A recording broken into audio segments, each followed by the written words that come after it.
Hello and welcome. I am the Last Hit Point Hero, and you have found your way to TPK Roleplay. We are so very glad you're here and hope you enjoy your stay. Tonight, we return to our playthrough of the Dungeons & Dragons 5th Edition Adventure Module, Icewind Dale, Rime of the Frostmaiden.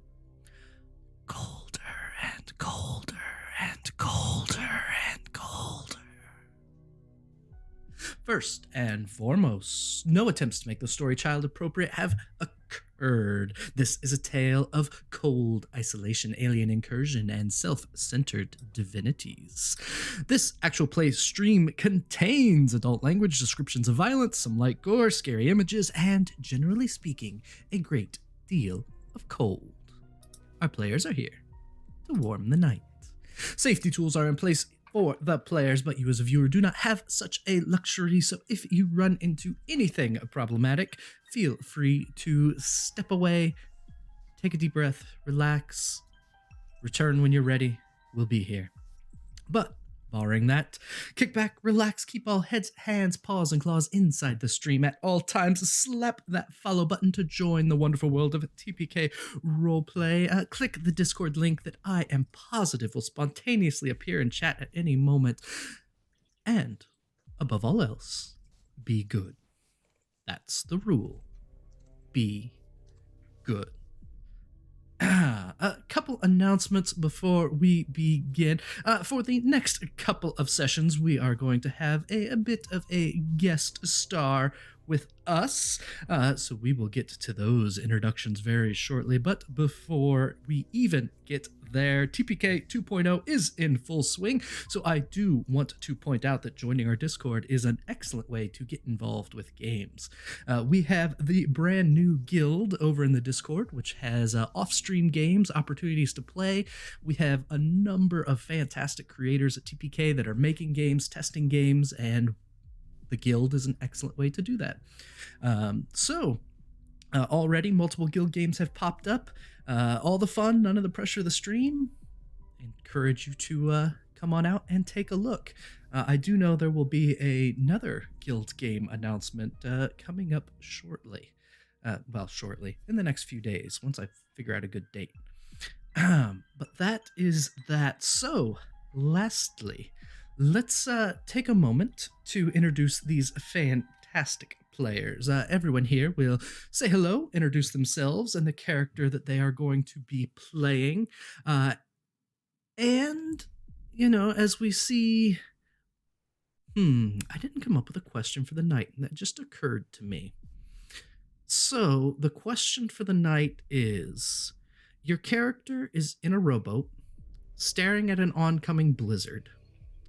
What is their biggest fear as that wave of wind and snow and ice comes rolling towards you on the open waters?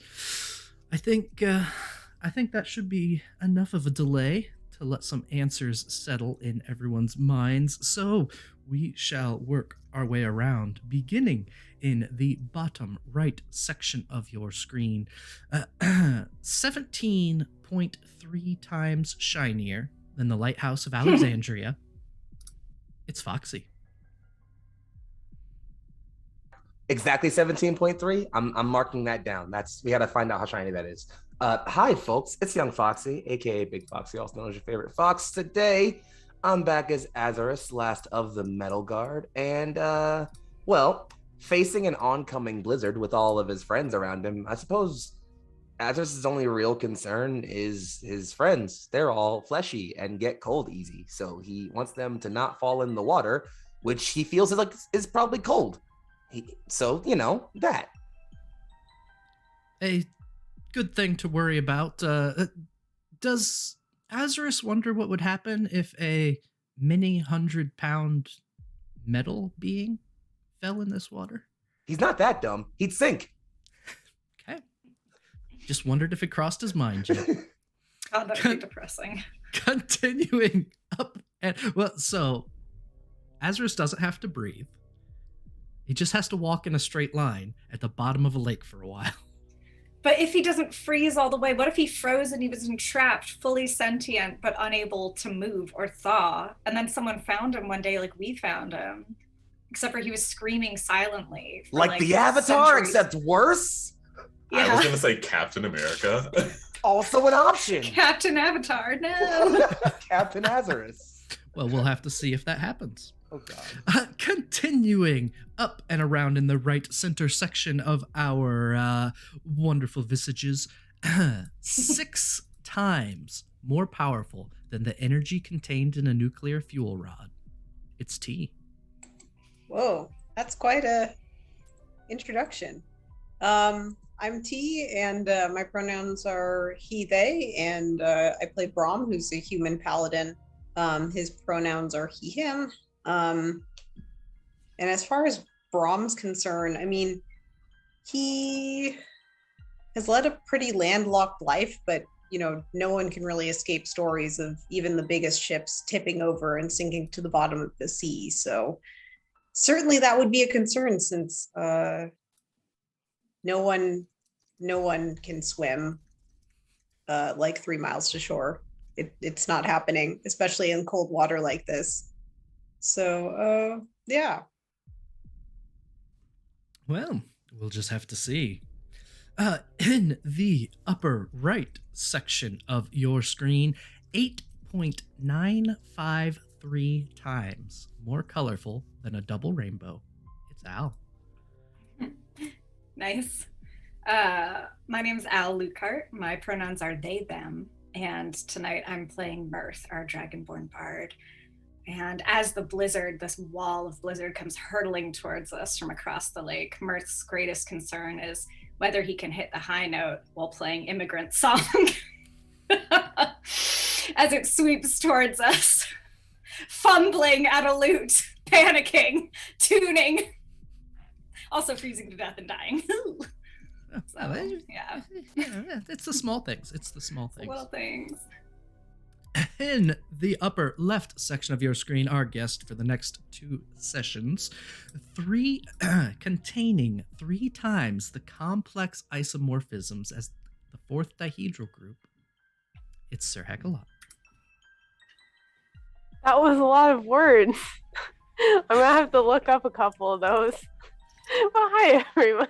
It's me, Sir Heckalot. You know, I got my first HP intro. I'm so happy to be here. Hi, everybody. You know, it's me, Sir Heckalot. And tonight I am playing Astoria Arsalier, the ASMR bard. And I think that's it. All right, sounds good. And last but not least, directly above my head, 13 to the 9th power, as vital as the historistical value of the discovery of the Canary Islands. It's Rocks. Also, Matt. Also, I'm scared to answer this question because I feel like you might use something with this. But hi, everybody. My name is Rox, and tonight I'll be playing Neo, the Fire Ganassi monk. Neo, I would say his biggest fear, if he was stuck out here, blizzard, boats, is that his fire would go out and never come back, because, you know, that's like his identity. So that would be terrifying. It would be rough to find yourself bald one day. But listen. Male pattern baldness. Can you imagine? Just like Ganassi. I just pictured Ganassi pattern baldness. Fire Ganassi male pattern baldness, where the flames just come this direction. Yeah.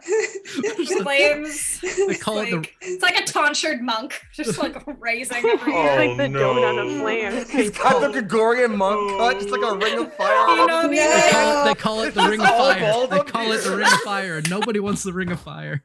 Oh my god. Not the ring of fire. You fell into the Ring of Fire, didn't you, Neo? Don't talk about it. I hate that. Why would you think this? There's no going back from that. No, there No. isn't. Is it like the future of all Ganassi? It is. Yep, it is. Yeah, but you got good genetics, Rox, so you'll be okay. Yes. But ow. Neo, I mean, sorry. Also Rox, Theoretically. but Neo. Well, that is our plan. Yeah, it gets some people get oil to combat fire baldness. It's just a really thick black oil that he rubs on his head, and the rest of the fire catches it. So it just there. Anyway, as for us tonight, to pick up where we left off, we do, of course, have ourselves the, well, I can't remember. Oh, I just forgot what it's called. It's not a limerick. It's not a simile. Anyway, here's the fish. Oh, family secrets told here in the pitch black cold. Fey babysit so well equipped Icewind saviors on patrol. Oh, a talking dinosaur met far from the shore. Not quick of wit, he's not a ship, but them he now adores. Oh.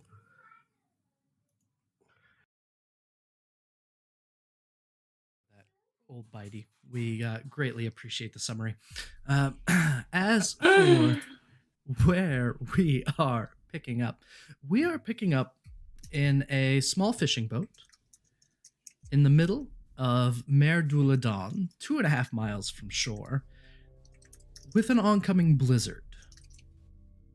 As the wave of wind and snow begins approaching the boat, there is a bright flash, a beam of light that you've recognized before, and standing next to Laine is the ever-familiar Mercutio.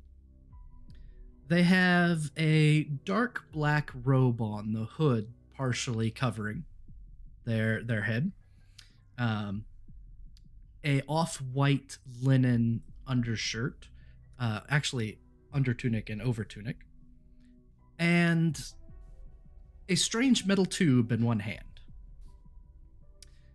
Mercutio looks at Laine and goes, how many fingers is Cade supposed to have again? What? Now, Mercutio. And in a flash, the two disappear from the boat, leaving behind just a ring of grass in the middle of the boat. After a brief moment, Mercutio pops back into being, looks over at the oncoming blizzard, looks back at the four of you, and goes, this isn't going to be fun. Maybe some help. Yeah, Laine said help. So, I'm going to help. Help I will. Here, I brought help. A sunbeam will cut through the night sky, right in that exact same green grass in the bottom of the boat. And standing in Laine's place is, well, Sir Hekalot, why don't you tell them who's standing in Laine's place? Sure. So you all see a rather shocked, human-looking woman with very pale, blonde hair, just kind of cascading down playfully down to her shoulders, with hues of red and dark browns for her clothing. Baby is a little sweaty as she kind of staggers back. Wait! Gerard? Sorry? Oh, you're not who I thought you were. This... First time? I'm going to say yes. Right. Don't worry, we're veterans at this. What's your name? I'm Mirth. Introductions initiated. Cause fucking Mercutio. This is not our first rodeo, but it sounds like it's yours. Brom kind of double you know takes what's going on. and then offers a hand to the newcomer, kind of looking at the oncoming storm anxiously. Oh, right. The storm. Brom, it's good to meet you, he says, putting out a gloved hand. He's wearing splint mail and, seems like he's about the approximate size and shape of a football linebacker. Probably even bigger because he's wearing armor and padding. Built like a fridge. Yes, he's A a handsome lord. one. He's a large man. He's a Hugh misspelled with an E and G. But yes, anyways. Yeah, she'll take his hand, stand up. My name's Astoria. So you must know what's going on. This certainly isn't the desert. You're in Icewind Dale and there's about to be a blizzard, he says, kind of looking her over. Is she wearing clothing sufficient for this kind of weather? Probably not. To be honest. I've got a spare bikini. He's gonna take off his cloak and give it to her. It's made of wool, so at least it'll provide some protection. He doesn't really need it. He's wearing it over his armor. It has a So hood. I'd love to see the other introductions if you guys are up for it, because Yes, I want to know please. what. Yeah, I think the large metal construct in the back of the boat, who's kind of just been hunched over, sitting kind of hunched over, will pan over to the new figure, tilt his head a bit, registering new target. We'll assume non-hostile. Greetings. He's learning. Hello. That's Mirth in the background going, "Ugh!" Like your Roomba turned evil, and they're like, oh, never mind. He's learning. He has grown so much. He has grown. Designation Azarus. Yours? Astoria Arsalier. Pleasure. He will offer a very large metal hand in trying to do similar to what Brahm does. We'll probably take your whole arm in the process and just shake it kind of vigorously a bit. Yeah, like not expecting that. Astoria's hand will probably just go like jerking up. He'll kind of hold her shoulder so it doesn't How dislocate tall or is anything. how tall is she? Probably 5'4", 5'5". Oh. Okay, then So he's like 4 smaller. feet taller. Yeah, Yeah. I got you by a I couple was of like- feet. Hi, Astoria. My name is Neo. It's about to get really cold, so I would just prepare for that. But trust me, we got you covered. No, it is. Something for you. Mirth takes off his earrings and puts them on. There. Anyone else have anything to contribute? The storm's coming in quick. I have a thought, and Azarus will once again mirror Brahm, but will this place just take his cloak off and try to just like drape it over as many of you as he can? Because it's a Aw, big cloak, because That he's a is big boy. true. And he'll even get bigger if he has to, because everything I'm wearing gets bigger when I get bigger. That's awesome. I'm gonna create Liam's tiny hut. Can I fit this shit on the boat? So, Mercutio watches all of this take place. Oh, he's still there, is That's- he? At some point, the robes that they were wearing have been replaced with a swimmer's hat, pulled over their head, shouldering scuba gear, grabs a mouth breather. I want to kick him so Obviously, bad. something that means nothing to any of you. Puts it up to his mouth, waves, or their mouth, sorry, puts it up to their mouth, waves, and tumbles off the side of the boat. Oh, I want to kick him so fucking bad. God, I We wanna love kick his anachronisms, even if it confuses the hell out of us. him. Oh dear. Can I fit Liam's hut though? And because my vision is our little boat that can be the base of our thing. Can I put a hut in part of it so that way we can peek out the front because we're probably going to need to, but we have an area where we're protected from the elements. So I am checking at the moment. The size of it. I mean, failing that was kind of basically my plan for the cloak anyway. So I think it's super Yeah. smart, regardless. Background. A 10-foot radius immobile dome of force. So it can be assumed, and I'm fine with its immobility being tied to the boat. Okay. So you can attach it to the boat where you will have the tiny hut there. That won't necessarily help keep the boat upright. And Yeah. if the I if the- figure if the boat goes down, we're going down also. Yep, That's when so- you just like Lehman's tiny hut, but like flip it. So it's just like a bowl. So it's like a bowl. So it's like a teacup. Not a bad idea. It's a teacup ride, just spinning. We're all throwing up. It's just I bad. thought I could contribute. Alternative I'm also option very. I'm could also we very counterbalance the weight of the hut with something else heavy? You? I was gonna say our gear, but yeah, sure. Oh. Just I mean, so if you want the cover of the dome, then absolutely you can have Liam's tiny hut as a cabin on this open boat. Sweet. All right, that'll at least hopefully make us not die. Hopefully. So yeah, Mirth is going to clap his hands together.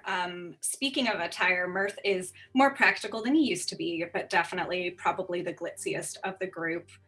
His ear fins are like covered in like unnecessary glitz and glam. He's copper, but all of his accoutrements are kind of teal, like they're oxidized. And I think he's just a little out of place looking, definitely a southerner. And I think he claps his scaly little hands with their painted claws together and casts Liamon's tiny hut for us. And I think it just actually looks fairly plain. I think it's like just like a bubble on the outside. And he's like, oof, I haven't figured out how to make it look good yet. New to it. But we could stay in here if we need to, and it will maybe hold together. Brom's going to offer the newcomer some water and rations before he grabs a paddle. It's ice water. That's our only option. Well, It's We can turn it actually- into a I should actually clarify. very- It's flavor. mostly ice. There's some water, but it's mostly ice. It's well, Can I it's offer you actually some ice chips? It's better than it's nothing. actually it's actually very weak ale because it has a higher freezing point. Yeah, lower freezing point than water. So enjoy.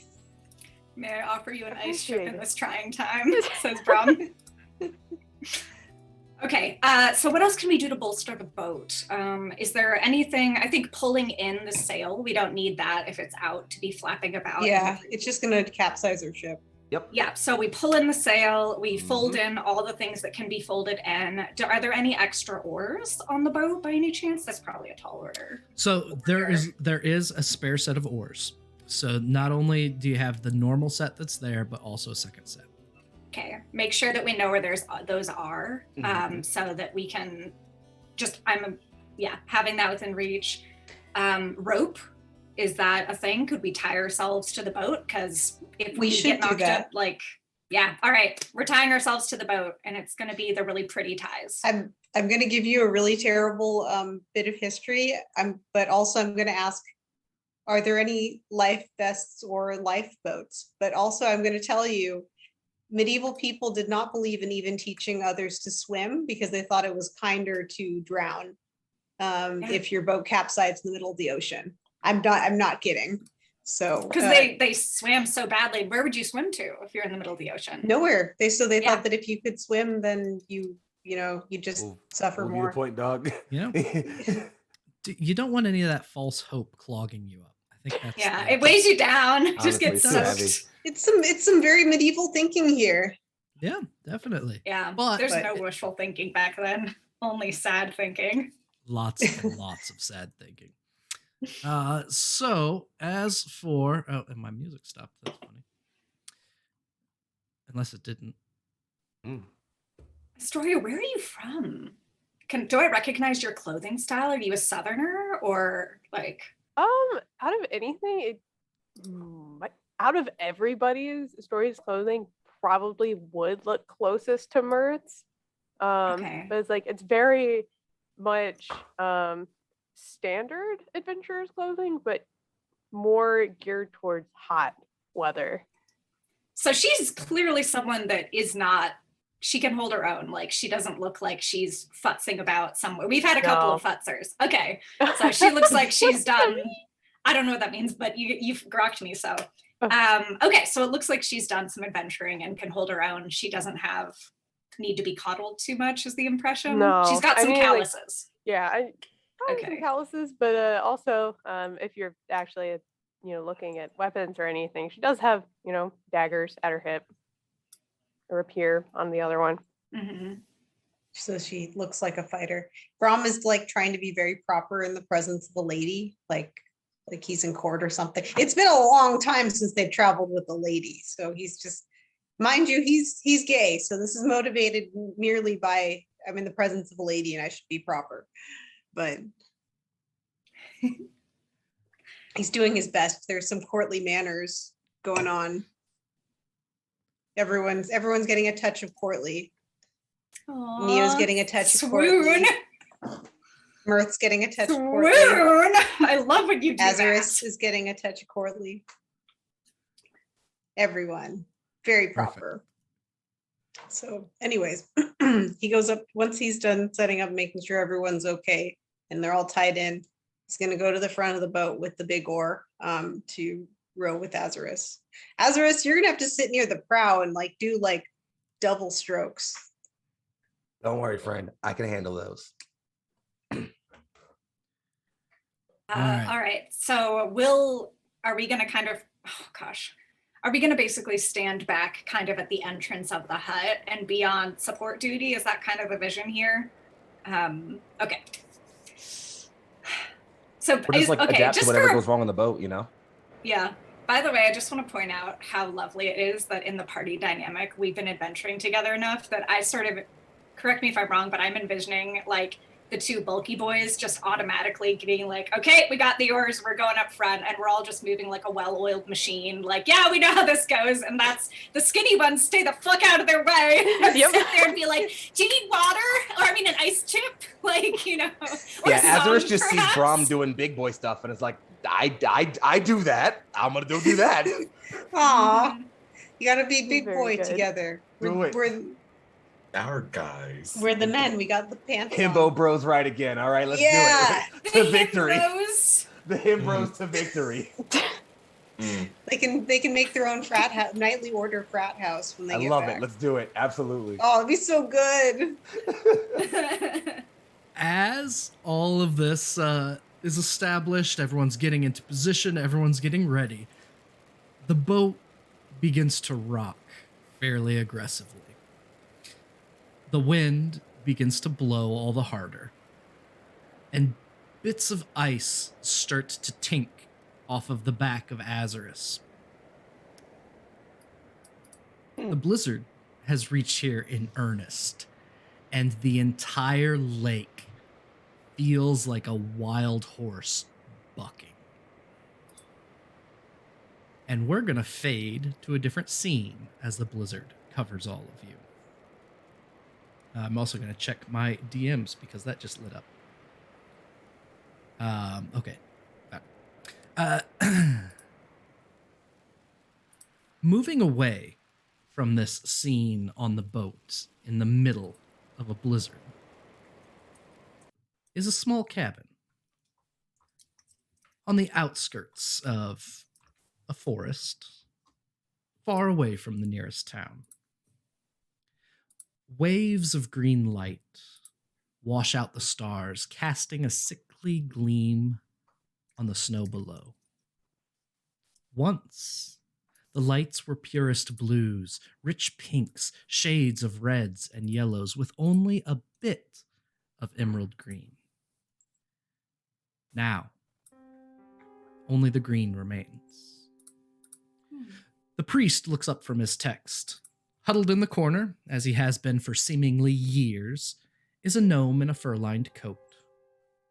With a half smile, the tinkerer priest considers commenting again how much like a teddy bear his friend appears. But anymore, that just leads to bickering, and bickering leads to fights, and fights are too common already. Instead, he insists, It'll work, Copper. It worked once, it'll work again. It'll work again, Copper, don't worry. Don't worry. Huh. His fur-wrapped companion adjusts a few connections on the 7-foot-tall metal warrior standing against the wall. I've told you, without solstice dawn, the midsummer star won't work. Not as you've configured it. You need 3, not 2. Taking a deep, relaxing breath, which releases as an exasperated groan, Mercutio launches into the same fight the two have had since the first 4 left. This time, Mercutio would learn. Would be their last. The scene fades, and we find ourselves back in the middle of the lake the water bucking. This little fishing boat rocking back and forth, threatening to throw every one of you out into the water. The question I have is, what is your plan? Where are you going?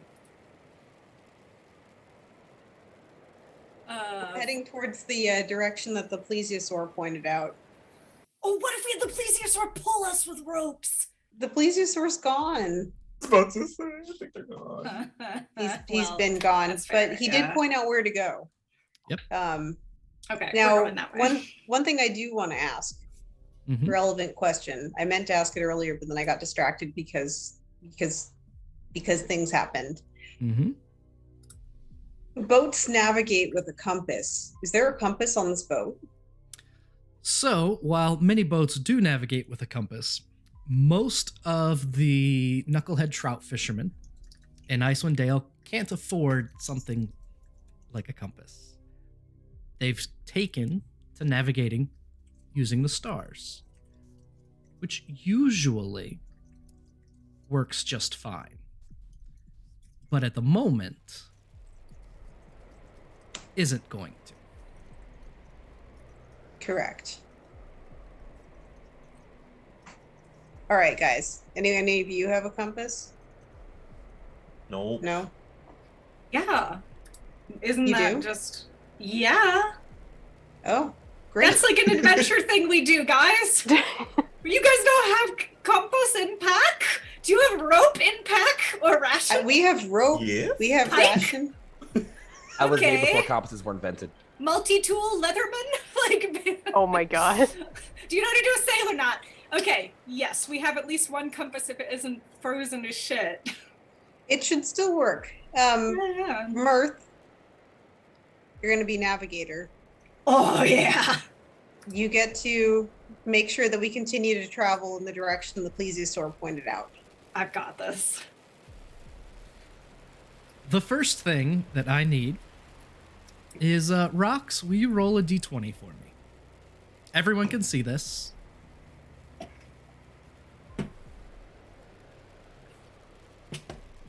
For a second, I forgot how to roll a die.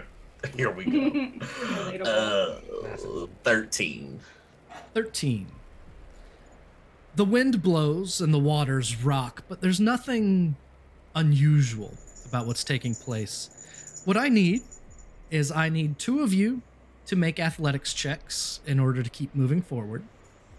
And I need two of you to whisper me survival checks who are trying to navigate this mess.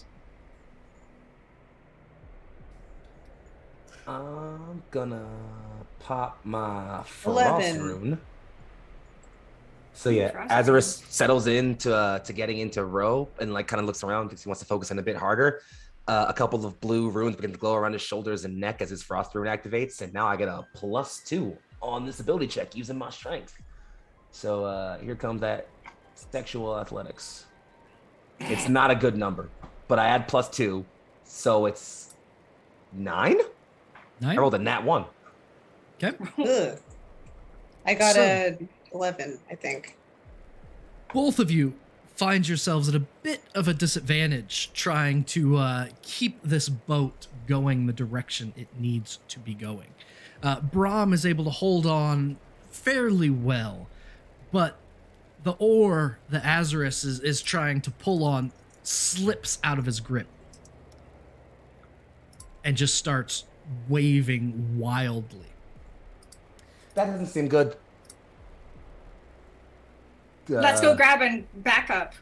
If there's something slipping, Mirtha's gonna leap forward, grab the back of that shit, and be like, "Get in there, buddy. You got this. You got to put on some of that like gymnast dust on your hands. Like, get a grip." Yeah. You're not Joanne? in this alone. We're literally Aw. here. We're behind you in the ring. You're not gonna fumble while we're here. Thanks, buddy. I am all for it, so Mirth, go ahead and make that athletics check. Can I make acrobatics so I can do a forward roll? A forward roll might help you get to the oar, but to actually get a hold of it and control it will take an athletics. Okay. Believe in you. Thanks. Let's see how this goes. I believe in you when no one else does. 17. See? That's why I believe in you. Thanks, Kamina. Mirth rolls to the front of the boat, grabs a hold of the lost oar, dips it deep into the water, and regains control of it, which means the two of you left need to give them the direction to point out which way to go. So go ahead and roll a survival check to me. Big Oh boy. survival. This is gonna be something. I believe. And it's -2 because of Tony. No. Thanks, It's Tony. just a flat D20 roll. Thanks, Tony. Tony wants us to sink. I love when players do that sometimes, even though it's so mean. That's all right. I got points saved up. Wait till Tony's on stream again. I got something for him. Just wait. I got you, boss. I got you. We can play that There's a game. never-ending cycle of revenge with Tony. I was being cool. I was cool on it. I was cool in the streets, but nah. Yep. The cycle of vengeance has begun. All smoke now. Rox, do you want to shoot me that survival roll? Yeah, I wrote it on D&D Beyond. Did you see? I did not see it. It must not have sent it over. Let me do it again.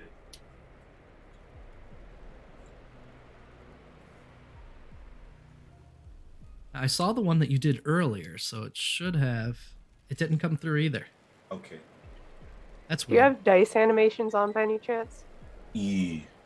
Okay, it just takes a really long time if you have this on sometimes. Oh, so we'll probably get like a pop, pop, pop, pop, pop here in a bit. Exactly. Exactly. That's what Okay. happens. Because I always have to turn it off if I'm using Roll20. All right, got There it. it is. So, the two of them start pointing directions. Why don't Rox, Astoria, make your case? I believe it's in that direction. I think that's the right direction to go. I looked at the map earlier, so I think that is the way that we should be going right now. So go ahead and row that way. I'm not exactly familiar with this area, Or but Astoria. yeah, with this area, so I don't know how much the map would help, but at least I think I might recognize these stars, maybe just one of them. So this could be the way to go.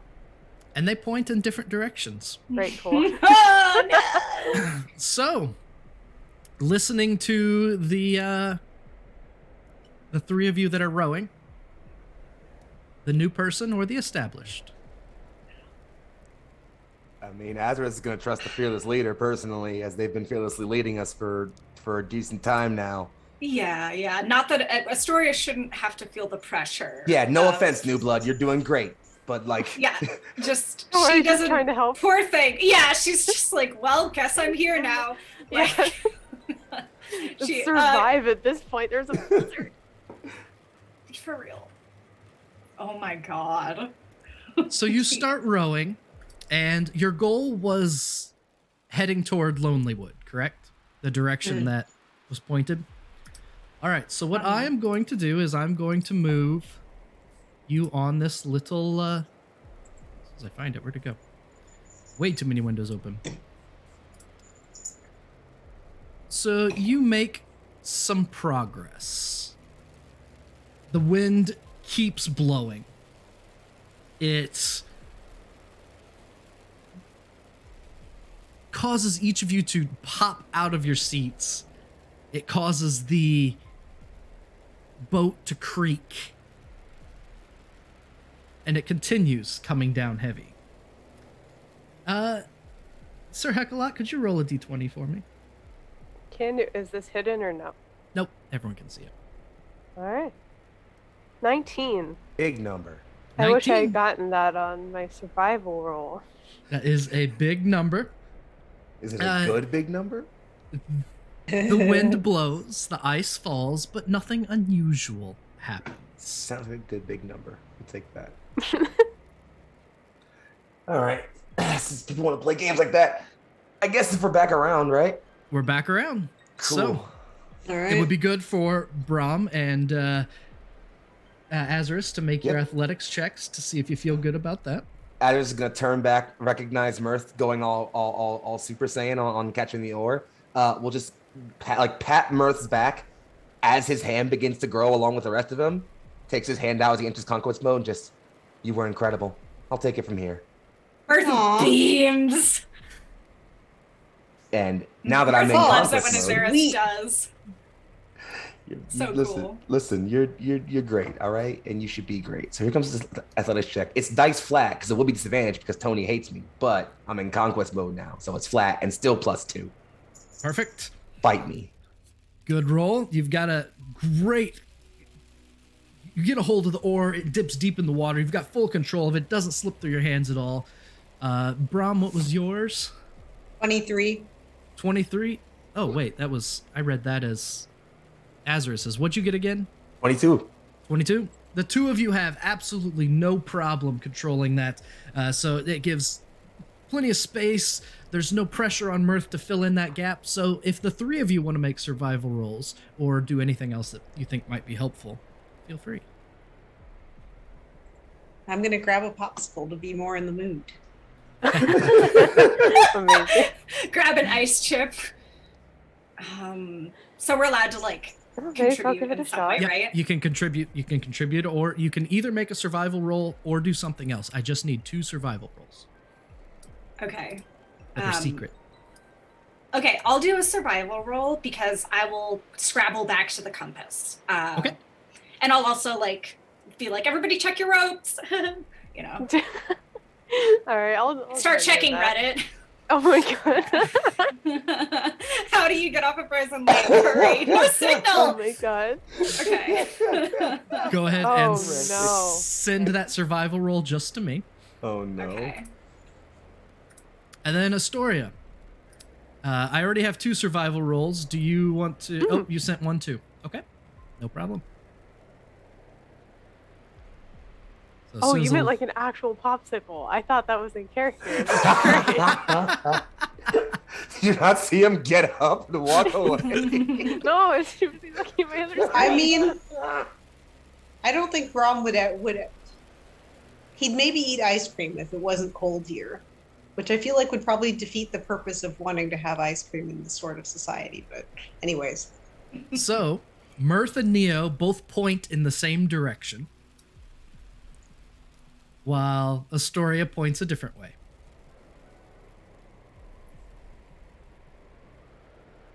Well, How Mirth do you has three the feel? compass. So I don't I'm know. gonna We're all believe very her. confident we're right.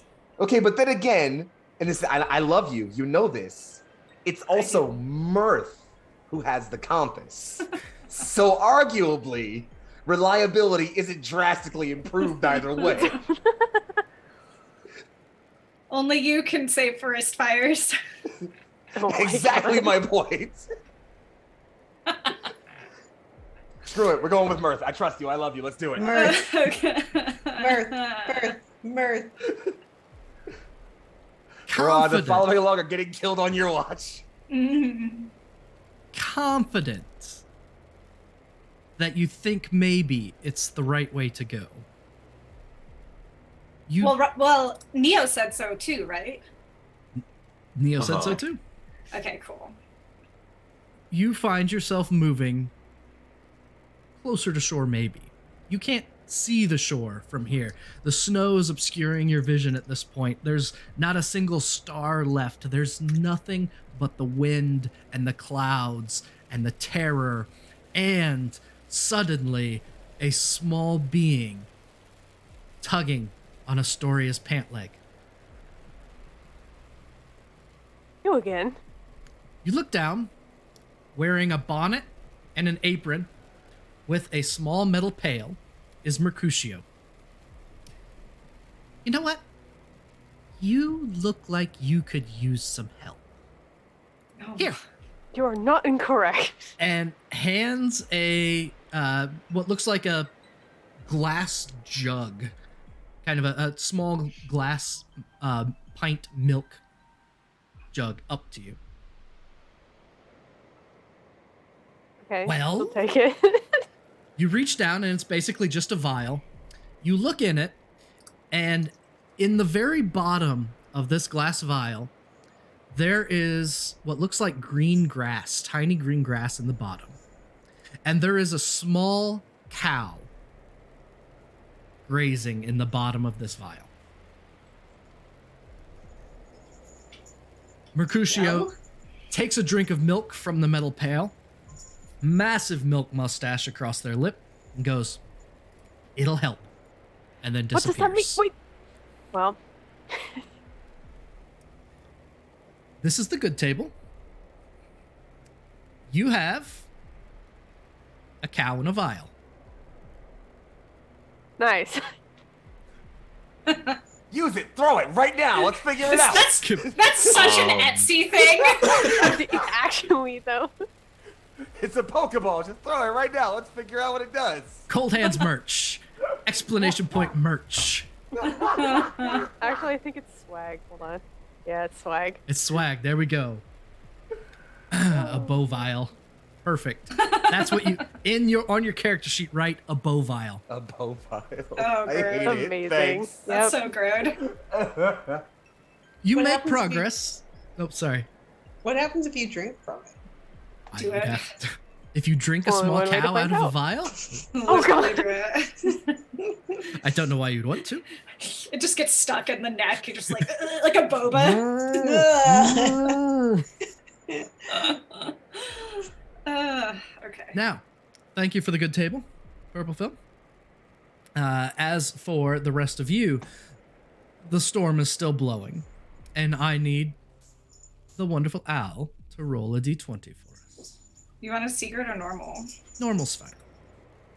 Okay. I'll do it on this one. 10. A 10. You look at the handy dandy. Perfectly average.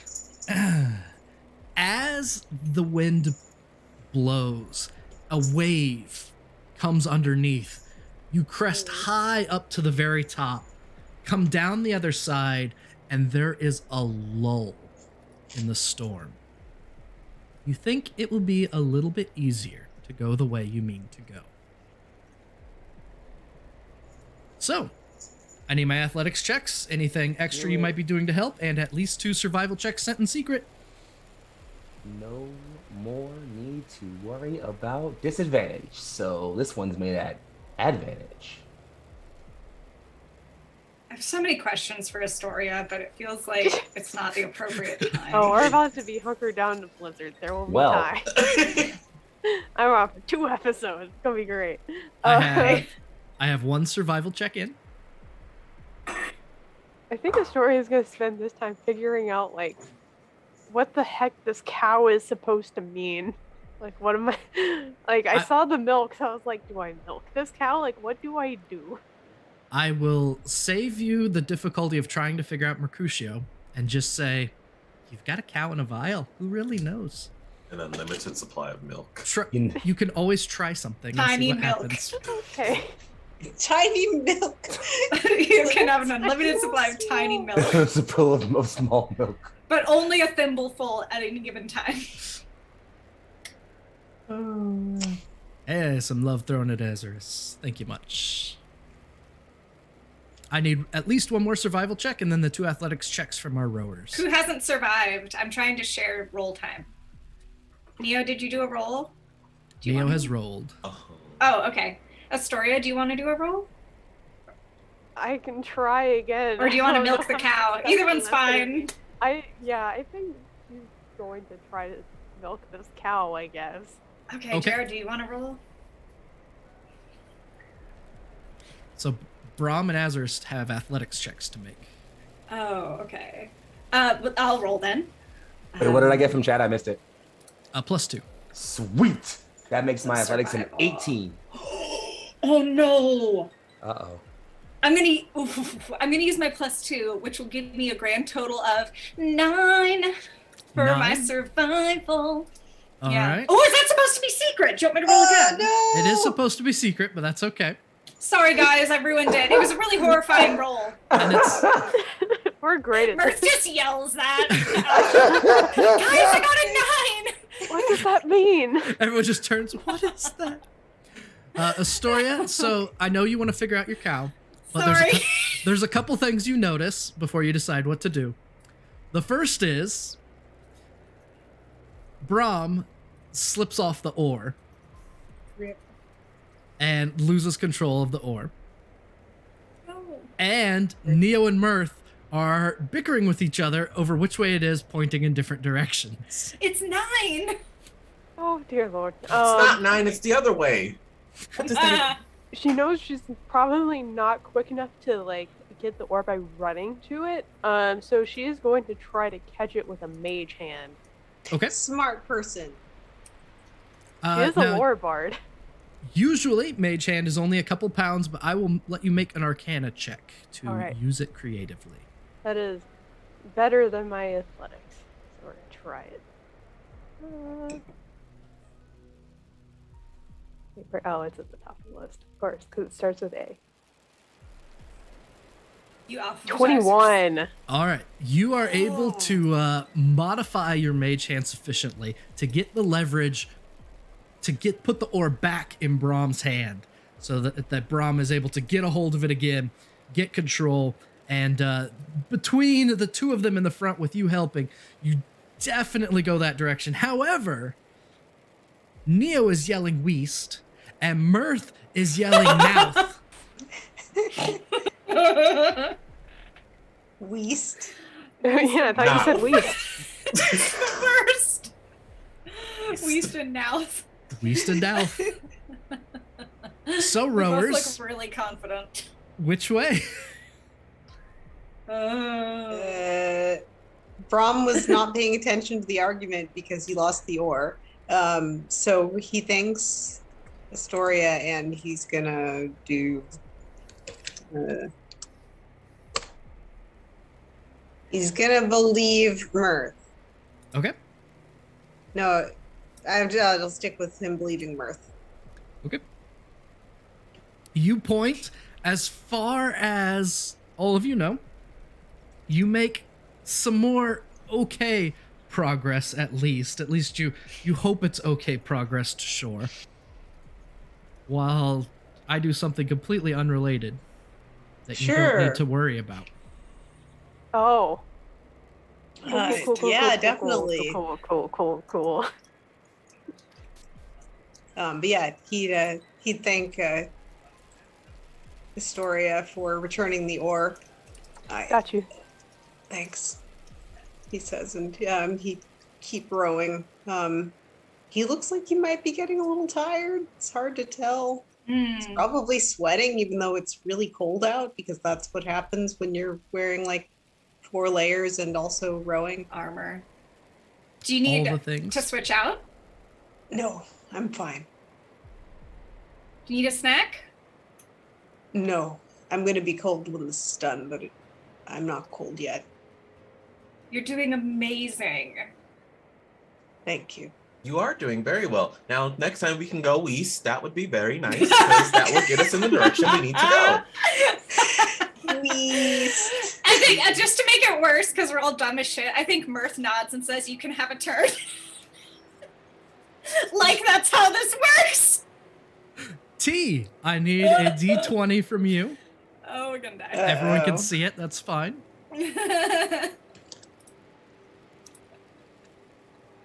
7. 7 is no. definitely a number. Oh, we're dying. Oh. Everybody, hurry, get better at rolling.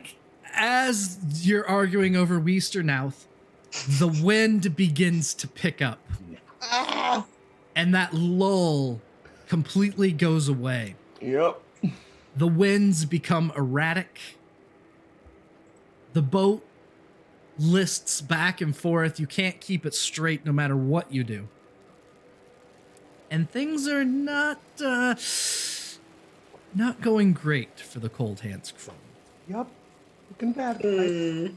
2 more athletics checks. Let's roll better, please. Secret survival checks, and then the 5th can wait if they would like to see where they want to support.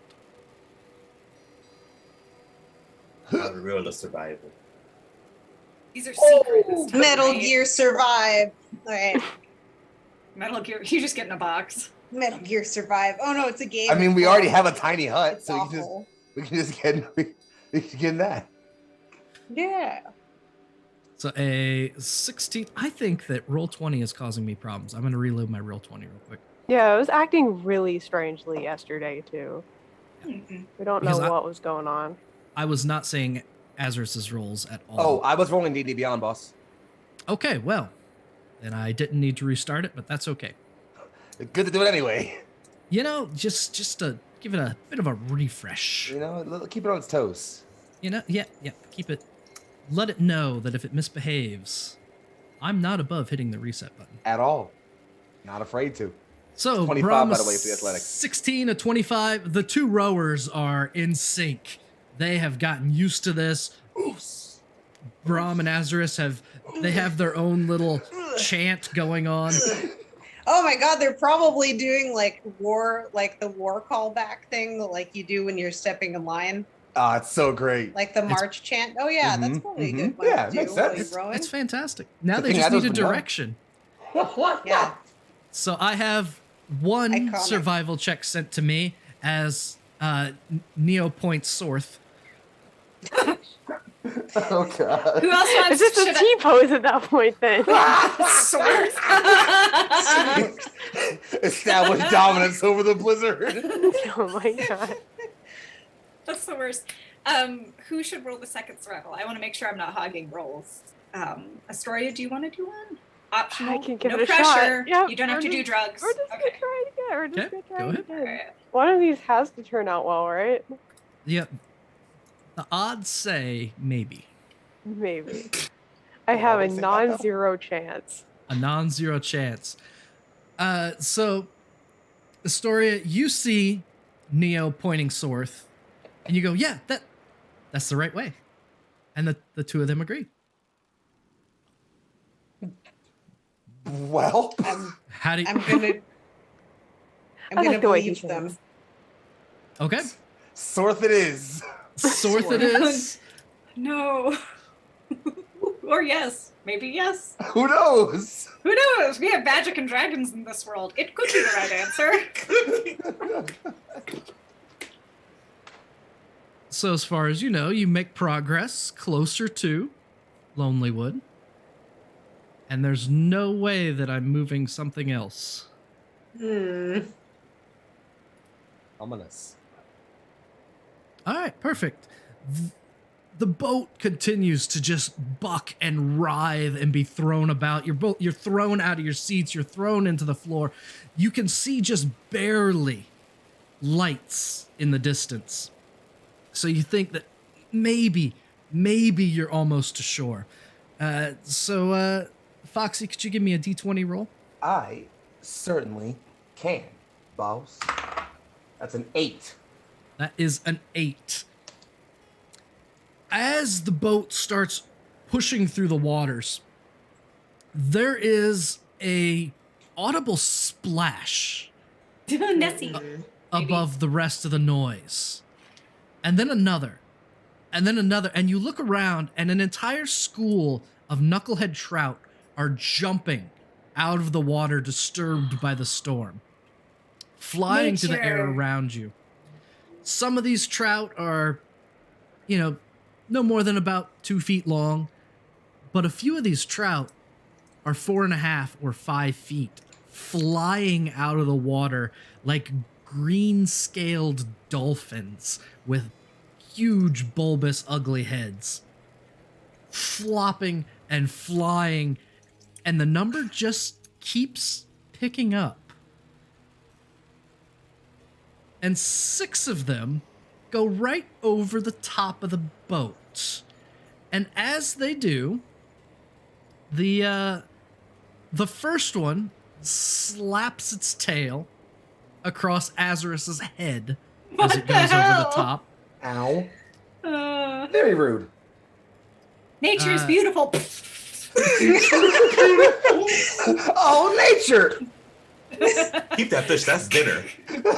You get fish slapped, but it's only a 12, so it doesn't hurt. It's mostly just this irritating wet slap against the side It's of your just face. embarrassing. It's mostly just rude, honestly. Braum, one goes flying over you. Same thing. Not enough. Only a 13. Not enough to hurt. This knucklehead trout jumps, hits you square in the face while you're trying to row, falls back into the water. Mirth screams for you. As soon as Mirth opens their mouth, a fish No! goes flying. At only a 6, it doesn't hurt, but you're not happy about it. Mirth makes a horrible gagging noise, just in the background, leaning over the side of the ship.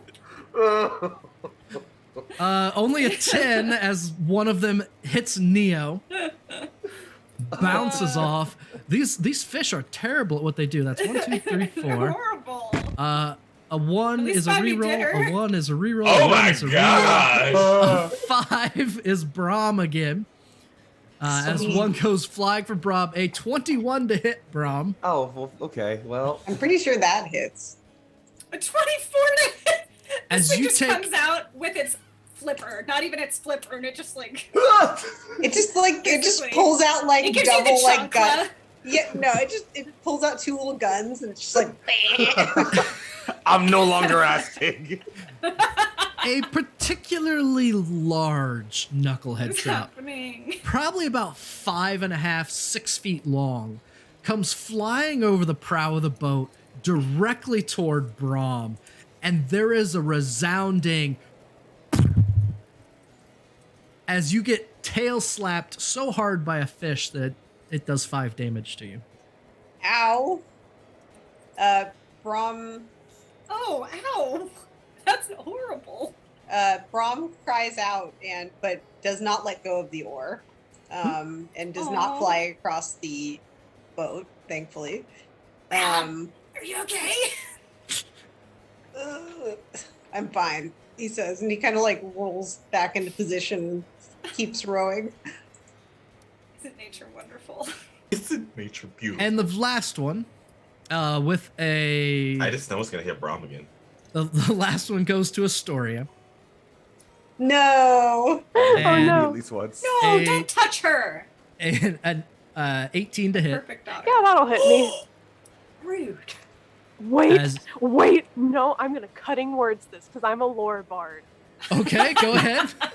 I'm Hey, gonna roll a stop. d8 and see if I can. Yeah.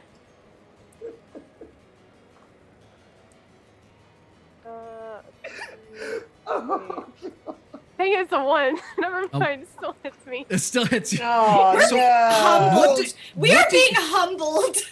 By fish. we are. What do you say to the 5-foot-long fish that is about to tail slap you? Honestly, she was like starting to like take out her loot and was ready to just baseball hit it off of the boat and say heads or tails, but I'm about to find out if it's heads or tails probably. You take 5 damage as it is heads as this knucklehead trout hits you. The knucklehead of the trout is actually just this fatty, bulbous thing on its head. But when it's that big, it still really hurts. Yeah, 5 I damage found isn't out. insignificant. So you get whapped. The fish goes overboard. And this is the last round of rolls to So see bad. where you end up on shore. Oh, Here we no. go. More knuckleheads. We're all just crying. All right. We are the knuckleheads now. honestly, we were the knucklehead Actually- shot all along. Big All right, numbers. should we make a survival? Is that what you want? Make a. So I need the athletics checks and 2 survival checks in secret. Okay. And then the 5th can be an assist as they see how things go. All right.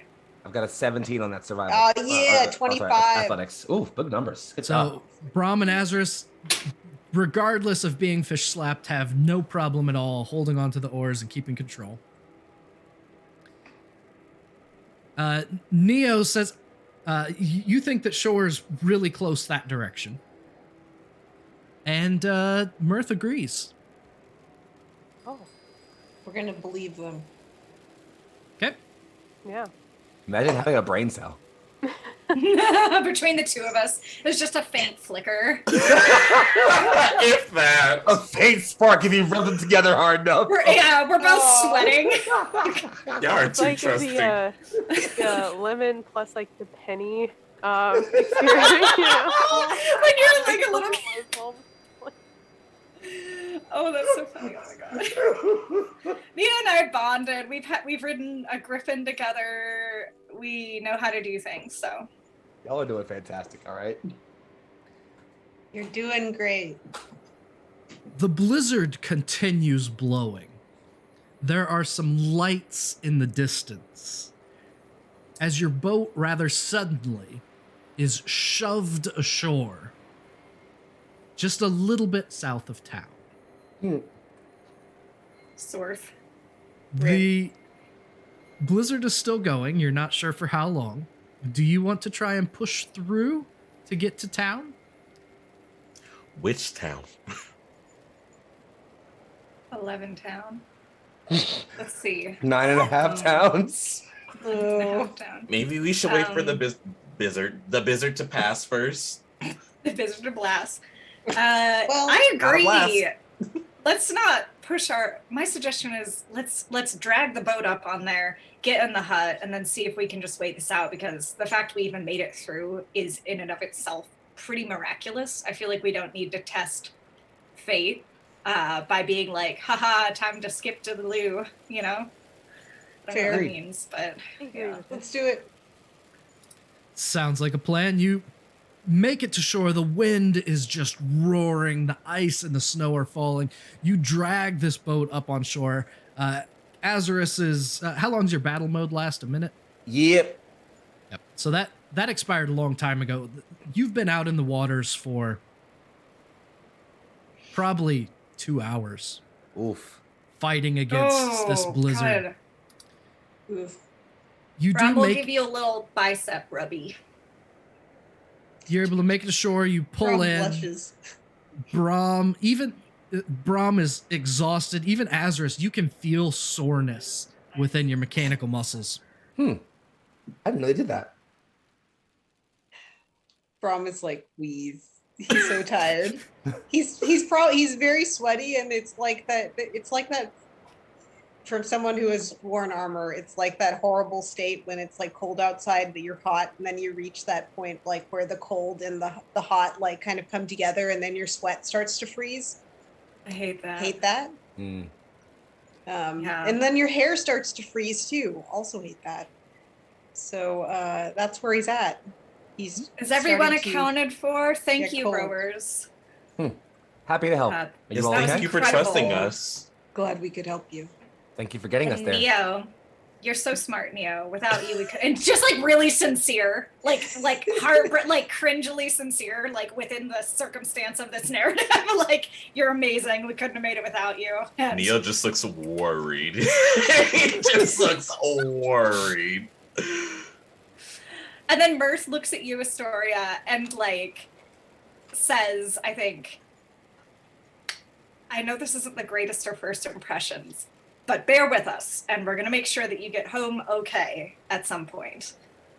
Oh, you would be surprised. With my last group, my first impression was getting chased into a fortress by a bunch of undead beings. So, I guess trick for the trade. The night is young. Full of We terror. might have maybe. more surprises. He I've done says, that before. We can do it again. All right, everybody to the hut.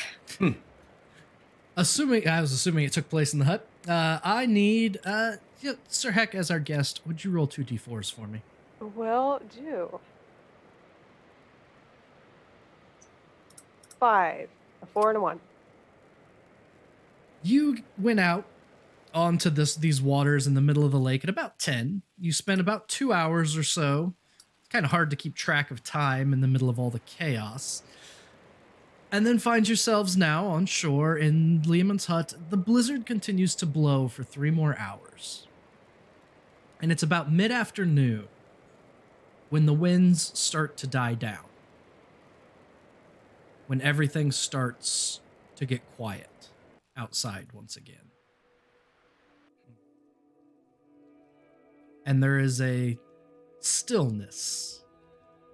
The blowing snow has risen, drifted on one side of Liamon's hut. The boat is covered in ice. And probably at least one frozen knucklehead trout that landed in the boat instead of over it. Dinner. We're gonna eat it. It's- We're eating the Yeah. trout. Sorry, trout. You But first we Revenge. slap it. For the homies. Oh my. You get your revenge upon the knucklehead trouts of Mare Duladon. And see in the distance, probably only a half mile away, the lights of a fishing town to your north. We've done it. Oh,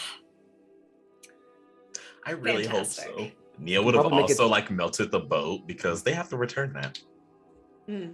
True. yeah, like set it up. Yeah, pull it way up on shore so it doesn't get messed up, and set it up so we can hopefully bring it. Good idea. We can probably make it to town before nightfall if it's early afternoon right now. Yeah. Yep. Let's get going. Let's go. Let's go. I'm certain you all could use resting somewhere warm. I tend to think flesh things like that. Flesh things like. Nod. Hey guys, I have a question. Are there any characters who are super excited by eating fins, heads, and skin? I don't eat. Oddly, I think I established Mirth as like vegetarian for some reason. Like, so Oh, I'm pretty sure I didn't stick to it, but Mirth, I guess, is pescatarian now. Just, Huh. I mean, Uh, anyone who wants to is more than. Are you making us a little dish, or are you just kind of Yes. trying to? Oh, he'd serve up the meat and then he'd boil the bones and head to make a broth to make stew. I was cool. just curious to know if anyone wanted to actually eat the fins, head, and skin, since some people are very into that. But if not, it makes a great broth, and it's the more preferred way to eat it for most Westerners. So that's what he'd do, is he'd make like a fish stew out of the parts that most people don't want to eat. We'll take the stew. He'd pour some sounds for good. Azarus. Azarus gets a little bowl. Just We always kidding. do that. He gets a kitty portion. He gets Yeah. nuggets. There you go. He gets the nuggets. Little fish nuggets. So before we go and get thrown into another exciting moment at the fishing town, Astoria, you're not leaving this moment without telling us more about your gorgeous, flawless self. And Mirth wants to know where you're from. Mirth says, have you by any chance heard of the night circus in Waterdeep? Oh, that's very complimentary of you. I can't say I have. Oh, 'tis a shame. That's where I worked. But where are you from? The South? More or I less. mean, everywhere's south from here. Exactly. No, I'm from a rather out of the way library. A little bit more cloistered than everything else. Yeah, I've done most of my studies, everything there, until I went out on my own and ran into the other group that I mentioned before, where we had to defend ourselves from hordes upon hordes of zombies in the desert that just kind of appeared. Do we need to check you for a bite? Mirth says with a grin. No, I was able to get out pretty well. Did you fight him off? Well, we basically blocked off the fortress and held out as long as we could until we basically made a break for it through an opening. So we didn't really fight all of them off. There were perhaps hundreds. Oh my god. Hundreds. I was not That's aware you fought impressive. in the War of Bones. How many centuries have you lived? Not even one. I would say maybe a quarter of one, just about. Interesting. Then how were you present for that battle? I was there and it was many centuries ago. probably not in the same place. It was often nicknamed Desert of the Dead. Huh. Does that ring a bell? Can't say, but you Flesh things rename things too often. It might be a That's different true. battle. It probably is. He just doesn't. He has no idea of that. That's very impressive, says Brom. He does seem genuinely impressed. Look, you found something. Well, thank you. And yeah, that strange person came back. And handed me this, and I'm not really sure what it is. Then they just blinked out of existence again without explanation. Are all of you used to this? I feel like you're used to this, and I am still incredibly confused. It happens. We'll give you the lowdown on Yes. Mercutio. Usually. Quite. Yeah. We'll let you know about Mercutio, and we'll marvel at the tiny cow in the bottle. What does it do? That's a Is it an fantastic question. Have you is it tried an asking Arcana it? check or That's good. like an investigation check? Do they still have appraisal in this version? I don't think so. You know, yeah, like I'll just kind of look at Neo, then look back at this thing, and say, "Hello, do you understand me?" Oh, you're muted, baby. Oh no. Oh, I was talking to myself. You're talking to the cow. Yes. The cow, this tiny cow at the bottom of this vial. I mean, this cow is probably a 1/4 inch tall, Cute. Oh my god. maybe so adorable. maybe a 1/2 inch long and a 1/4 inch tall at the bottom of this grass at the bottom of the vial. You start talking to it, get close so you can see. The cow is eating grass. It looks up.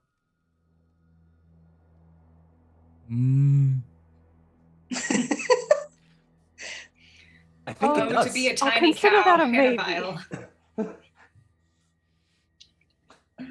This reminds me of Spy Kids too. Oh my god. What? I know exactly what Rocks, what? When they're on the island and they have the tiny The little animals that like mimic the big ones. I played God and shouldn't have, or whatever like that quote is. God, that's Anyway, hilarious. I it's love so that you dumb. thought of that reference.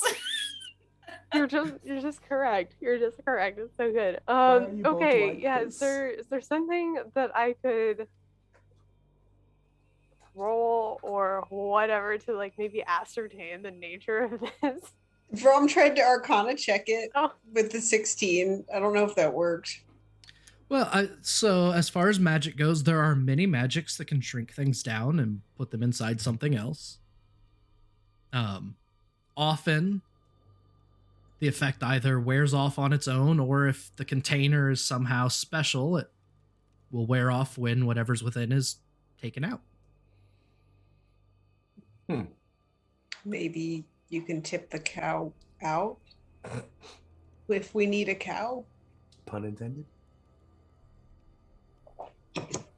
Would be I almost feel a little bad though, because it would kind of fly off of the bottom there and just kind of fall out.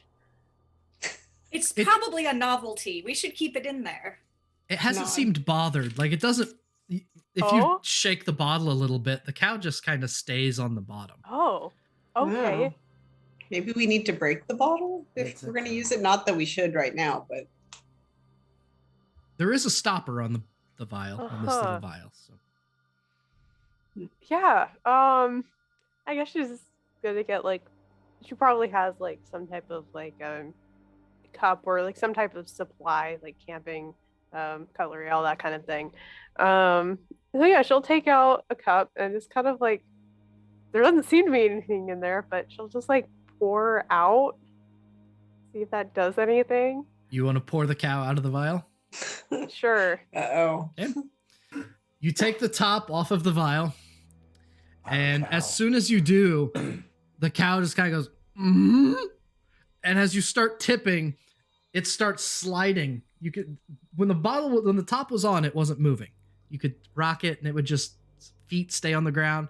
But with the top off, as you start tipping, the cow falls down to the side of the glass and starts sliding toward the tip. And you want to pour the cow out into your cup. Oh no! Do it. Don't do it. We gotta commit. Full send. You pour the cow out, and as you do, this dark brown and white, almost liquid seems to come out, and it fills your cup, and it keeps filling your cup, and it knocks the cup out of your hand, knocks all of you backwards as you pour a full-grown dairy cow out of a vial. Yep. But it did what I thought it did. It's a cow. The cow now seems a little perturbed at the moment. It looks to the left and right and looks at you and goes, "Mm." Hello, friend. Try milking it. We just start making use your handle animals. Yeah, Asmer's just like, hi, because he doesn't know what else to do with this thing. I'll roll handle animals. I got advantage on those because I'm a boss. There you go. Oh my god. Let me roll another one there. Oh, it's a 21. A 21. Yeah. The cow seems a little perturbed, but it's calm. And you milk a cow. Yes, fresh milk. Fresh milk is actually awesome. There's steam coming off of it because of how cold it is outside. Look, fresh milk. Look, fresh milk is just freaking awesome. Side note, never do this at home because, wait, Heck should know. You should know this, right? Perhaps. It's because, basically cows carry tuberculosis, so that's why we pasteurize our milk. In these days, at this point in time, people wouldn't know that, so they would be drinking milk straight from the cow, which tastes much better, actually. Okay. So I ain't got lungs, so you're good. Roll for tuberculosis. Future campaign. Teach 20 survival. It'll take a while. It'll take years. It's fine. Dane just makes a quiet note, and then like 40 sessions from now, when did this happen to us? You develop a slight cough. Oh my god. Thanks, Jared. Okay, so you have a cow and you have fresh milk. We're gonna drink it. How about we go to town? Can we go to town now? Maybe that's a good Time idea. to drink some milk. We can Gotta sell go the to town milk while in drinking town milk. and have a fresh start. Otherwise, We could. Otherwise, we have to carry the milk over there now. We're gonna Alright. drink it and then we'll go. I carried a Yeah. All right, No so freeze. Brahm, who was injured by a fish, and Astoria, who was injured by a fish, your wounds close up when you drink the milk. Oh, Oh, it's magic Oh. milk. The it's magic, a magic milk. cow. Are there beans involved? Hold up, Bean keep stalks? milking that cow. Okay, wait a minute. Hold on. I just Like, phrasing. why this milk? Oh, yes. Stop laughing. All of you, this conversation and the cow incident takes place as you walk toward town. It's about an hour walk through the heavy snow. The road, the path is completely ruined by the snow that came down from the blizzard. You are tromping your way through. No longer with a sled for Azarus to pull you in. It takes as long as it used to. And you make your way to the outskirts of town. No one here is local with Laine away. So you come to the edge of town and start working your way through. Let me move you into town. I think we'll do that. Hooray. I mean, we got 2 bards. We can be best friends with the whole town. Just give us 20 minutes. Agree. As we're walking, by the way, Brahm's going to tell an incredibly boring story about his childhood and his 2 favorite cows. It's really boring. I love Ron so much. As he's drinking this fresh milk, talking about the virtues of milk and also that it made him tall and his brother stayed short. Yep. Oh my god, Braun.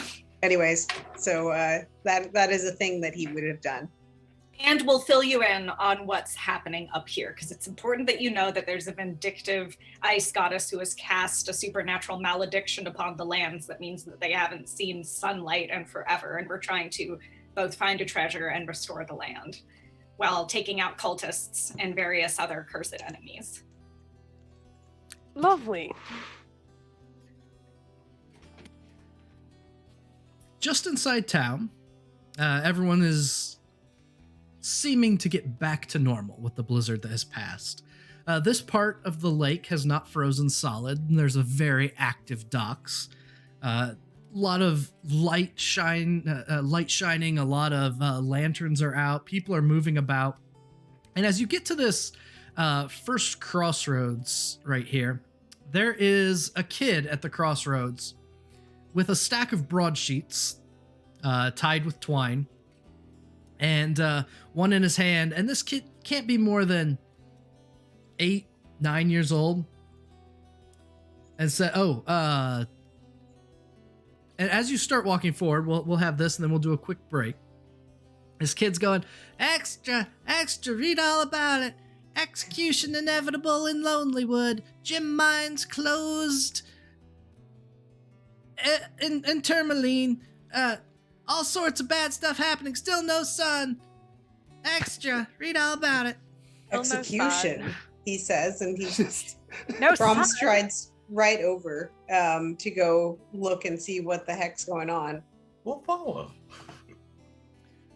As you approach, we'll take a quick break, and we'll see what kind of execution is taking place. So stick around with us. We will be back in just a few moments. We'll take a quick step away, and we will see you very shortly. So, Ol'Bitey, sing us that song again, and we'll be back soon.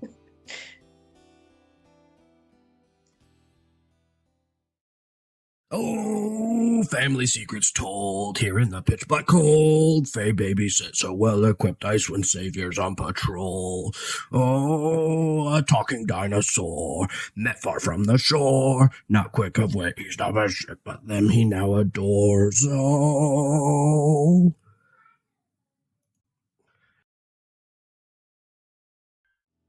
Thank you for hanging out and waiting for us to return. We are back in the southern edge of this unidentified town that's hopefully Lonelywood, catching up on the local news from the young chap with a stack of broadsheets next to him. He just gets done with his call. Extra, read all about it. Execution scheduled for this evening. Up in Lonelywood. Termalaine gym mines still closed. Sun hasn't come up. Whose execution is this? Asks Brom while he's frantically trying to read. The kid is intentionally like moving the paper around and holds a hand out while you're trying to read it. Oh, he's gonna pay for 2 the paper. copper. Oh, easy. All right, copper he can have. Okay. Kid takes 2 copper and hands you the broadsheet. I don't know. I just get told what to say. I can't read the thing. Puts the 2 copper in a coin pouch, picks up another one, starts yelling again, extra! Just keeps repeating it over and over. Are we in Lonelywood now? What? Are No, we in you- Lon? No, this is Termalaine. Oh. Lonelywood's a few miles north. How long into this execution? I was just told to say execution later tonight. What? Brom has started reading to try and figure out what's going on. Yeah, the story's probably peeking over his shoulder, like So- written things. You are reading. It says 10 Town Gazette. It is typeset is crooked, and the printing isn't very even, and there's a lot of lighter and darker airbrush throughout the entire thing. It's full of grammatical errors and spelling errors. It definitely looks like somebody is making this in the back of their house somewhere. You start reading through, and you see that it says that there is an execution scheduled in Lonelywood for the malicious wizard that betrayed a group of mercenaries. You start reading through the story, and the gist of the story is there was a wizard. He's described as a young man in a tall, pointy hat who hired some mercenaries. Doesn't say what they hired him to do. And then betrayed and killed all 4 of them in the night. So whatever they did, I guess he got what he wanted. But he was caught, arrested, and is set to be executed this evening. That might be one of the people that we're looking for, says Brom, crossing his arms. We should talk to him before he gets executed. If we can make it there in time. Well, we should head out now. Are you all okay without resting? Yes. I'm good to go. Also, Al, you're muted. All I said was, let's go. This is Azarus our will home. Azarus will turn and look at the young boy. Just, is there somewhere we could buy a sled around here? I don't know. That there might be some extras at the Blue Clam. Thank you. That's where we'll go. It gives you some directions. It's on the north side of the docks. Points you up that way. You skitter through town and make your way to the Blue Clam itself. The Blue Clam is a dockside tavern. It's probably, just by the look of it, the place where most of the fishers end up when they bring their boats in before they head home for the evening.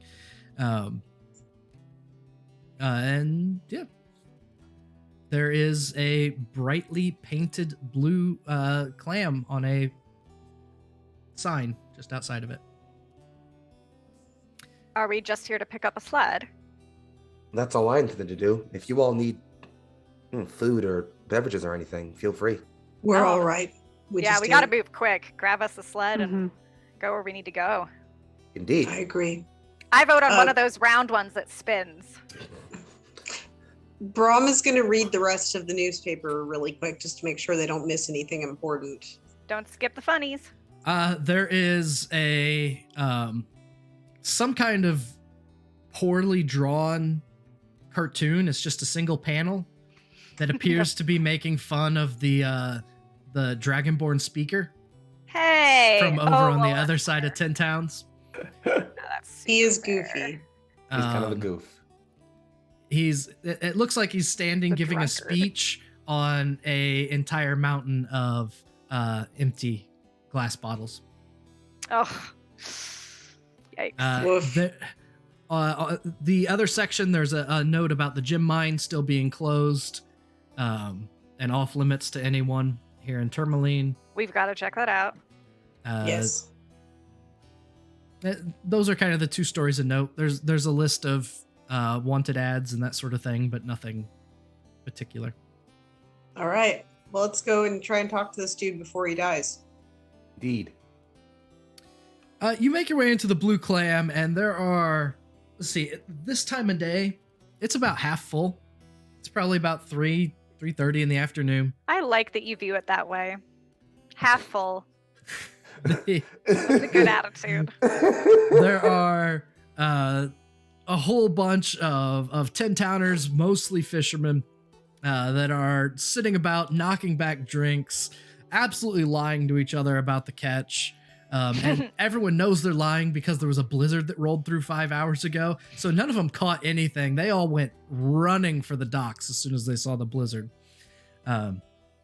So you know that every single person in there is absolutely full of shit, but they just, it was this big. And this guy's got his arms stretched both directions as far as he can. It just jumped out and jumped in the boat, and we felt bad, so we put it back.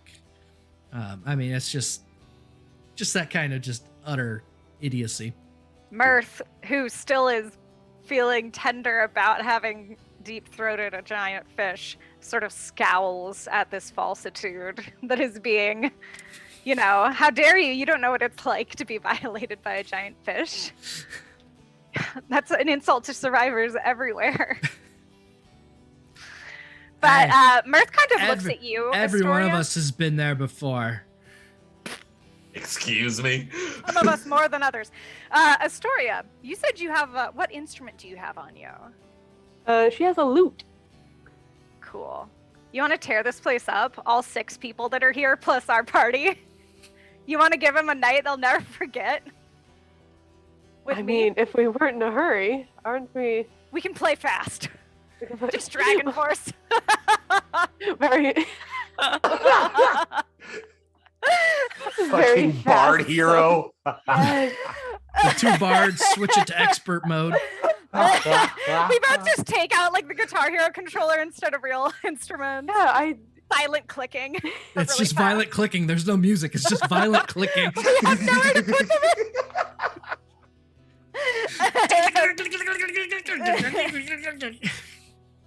You know what, Astoria? Your point makes sense. Your brain was addled by a fish. You're still sensible. Fine. The half orc behind the bar looks at a sled. Yes, your finest sled. I find a sled. I got one to get deliveries you can borrow. How much? How long you gonna have it? How much? What? Wait, you're that. Are you Neo? Yeah, why? Oh, you can just take it. I've heard of the work that you've been doing. You're good people. You know that? No, we're You're not gonna good. take your sled. We're gonna pay you for it. No, you're gonna take the sled. It's a present. Well, thank you. You're too kind, says If- Brom.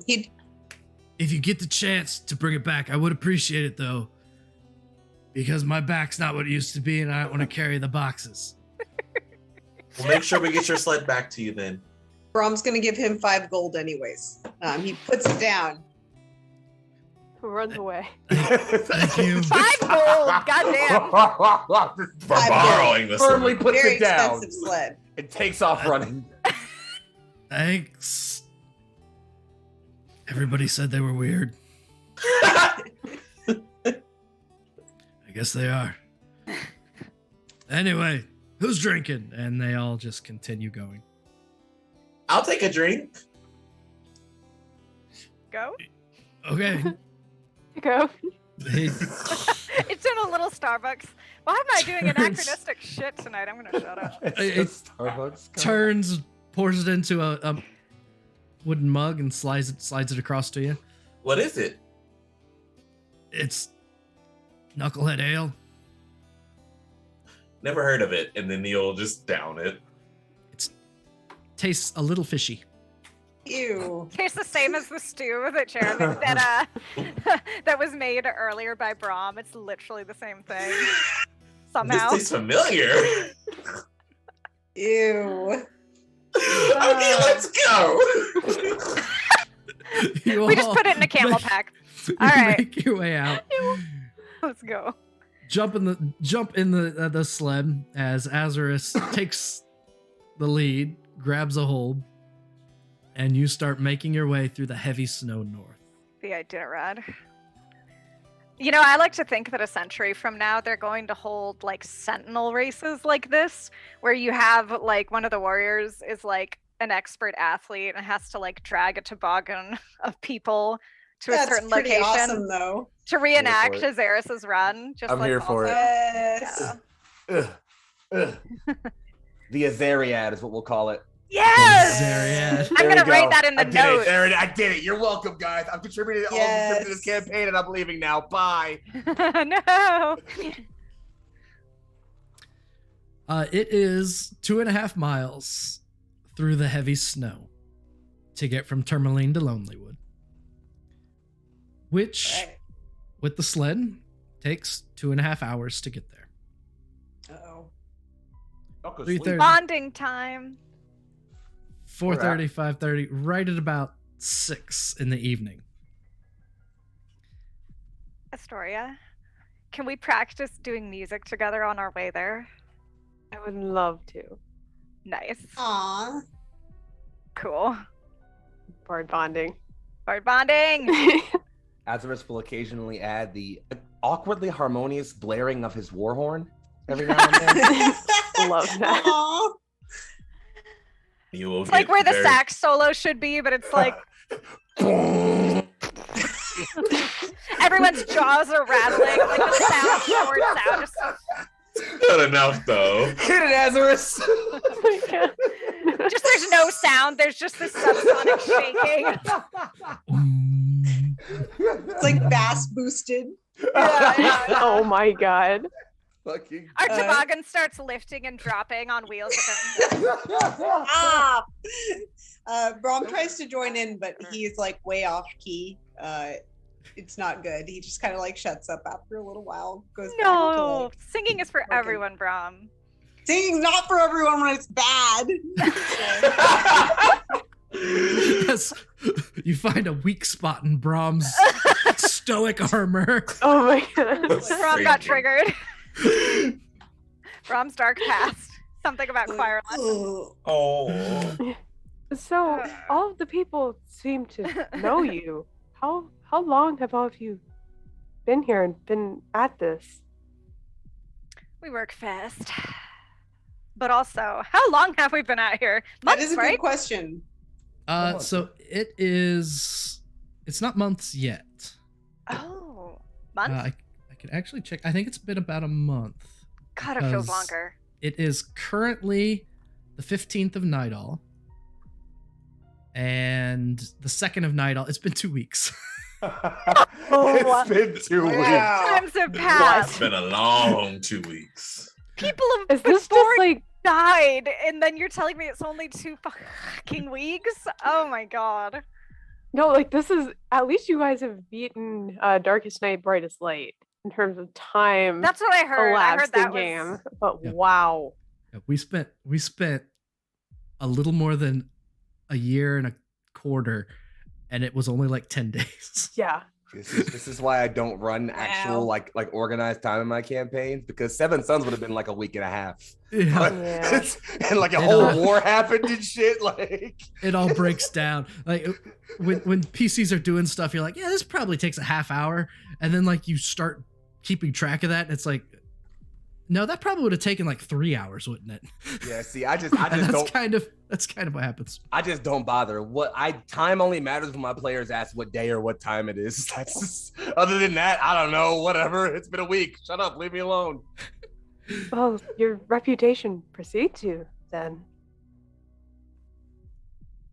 Haven't really done much except lose a couple of towns. You have fought with valor. A My name will Shardlin be known. dragon. A what? Mirth, when you ask what's happening, Mirth does that thing where he starts strumming beautifully he starts squeezing beautifully on his concertina. And he like has a whole song set up because he's made songs for everything. And he's like, I'm glad you asked. And then we'll bard. For this is the way we tell stories. We Ol'Bitey it, except for prettier, I hope. Yeah, we just have a Disney story montage. basically, One and on the way everybody and in Exactly. it, yeah, you're right. And in every single one, because this is like a bard thing, all of the rest of these characters have perfect musical theater voices, and they're all singing parts. So like Brom in this vision, in this moment here, has a gorgeous fake voice because it's not actually Brom; it's us imagining Brom. And Azarus just- can dubstep.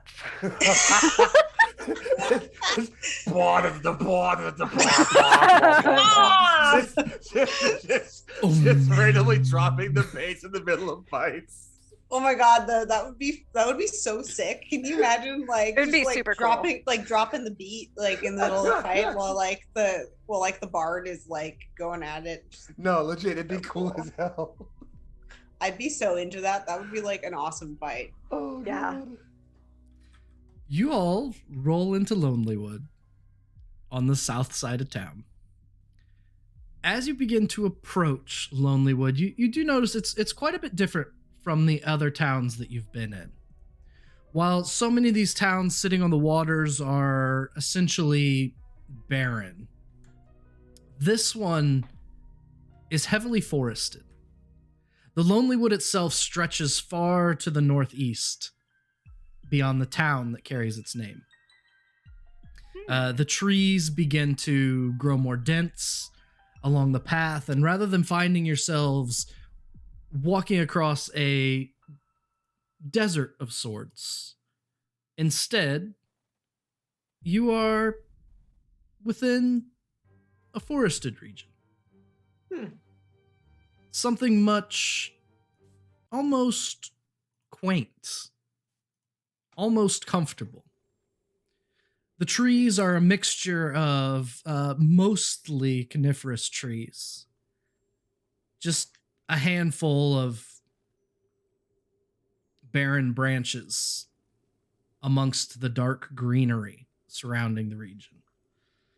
This town is probably the most colorful you've been to since you came to Icewind Dale and passed the Southern Star, so, well, those long 2 weeks ago. As you enter town, you can hear in the distance the sounds of a crowd. Oh, we're gonna hurry. Mush. Wait, can you cast haste? Hey, can either of you cast haste? Yeah, do you want me to? Yeah, cast haste on Azarus. He can stop. He can at least like get so there we can faster Tokyo and yell at drift them. in there. I'm fucking Tenyu in this motherfucker. Let's Yeah. go. Ah, yeah. Let's do it. All right. Let's do All it. right. Okay, Ingenium. But the thing is oh wait, never mind. As I have slow. you cast the spell, Not haste. No, guys, I have slow. I picked slow instead of haste. No. I'm sorry. That's I thought it was what we need right it now. worked. I like it better. Mirth starts casting haste on Azarus. Go, hurry up, hurry up, hurry up, and cast it, but it's actually slow. No. I can take one other person. Choose. As Take the off. spell is cast, the crowd cheers Aw. in the distance. Oh no. Let's go. I'm Can I being get off That the sled and is- run? There is a glow that rises up It- from the other side of the backs that are down the street. Okay, Oh, no. Crap. Guys, we have to go. Wait, how far is it roughly away? So you're let's see. I think it is about 1,000 feet away. That's a lot faster than I can get move. one other person about halfway there. Get Brom. Brom's volunteering. Yeah, take Somebody who Brom. can do charisma. Okay. Brom can do the Christmas. I think it might Yeah. be too late, but we can try. We can try. was gonna yeah. be I loud already again. did the Kind bad of a- thing. Leave me behind as penance. I I don't deserve this. Is just gonna do kind of a high five thing as we both shoot 400 feet in that direction as I cast Dimension Door. Shoot, I was thinking Whoa. about doing that too. Fuck yes. Brom is going It's to never try too and run over there as fast as he can, yelling, "Wait!" as loudly as he can. Too bad he's not Azarus. Then he could use his like war horn or something. I mean, that was my game plan. If I got close, I was. I mean, you could do that anyways. They I can was hear like, you those from here, 1,000 here. feet away. Question: is your war horn just like? Does your mouth split open like a snake? Oh, and God. then like, or just, and then just like you become your cute self afterwards. For maximum volume, it absolutely. It's just like it's full on, just like snake mouth open. Just That's terrifying. Ah. But yeah, you could probably do that anyways. You're only 1,000 feet away. Why You can not? see I'll blow. people I'll from blow that it anyway for distance. the sake of it. You never just. I'll make Brom's entrance even more dramatic. You'll be like, "Ugh." You'll be like Boromir Exactly. blowing the horn of Gondor.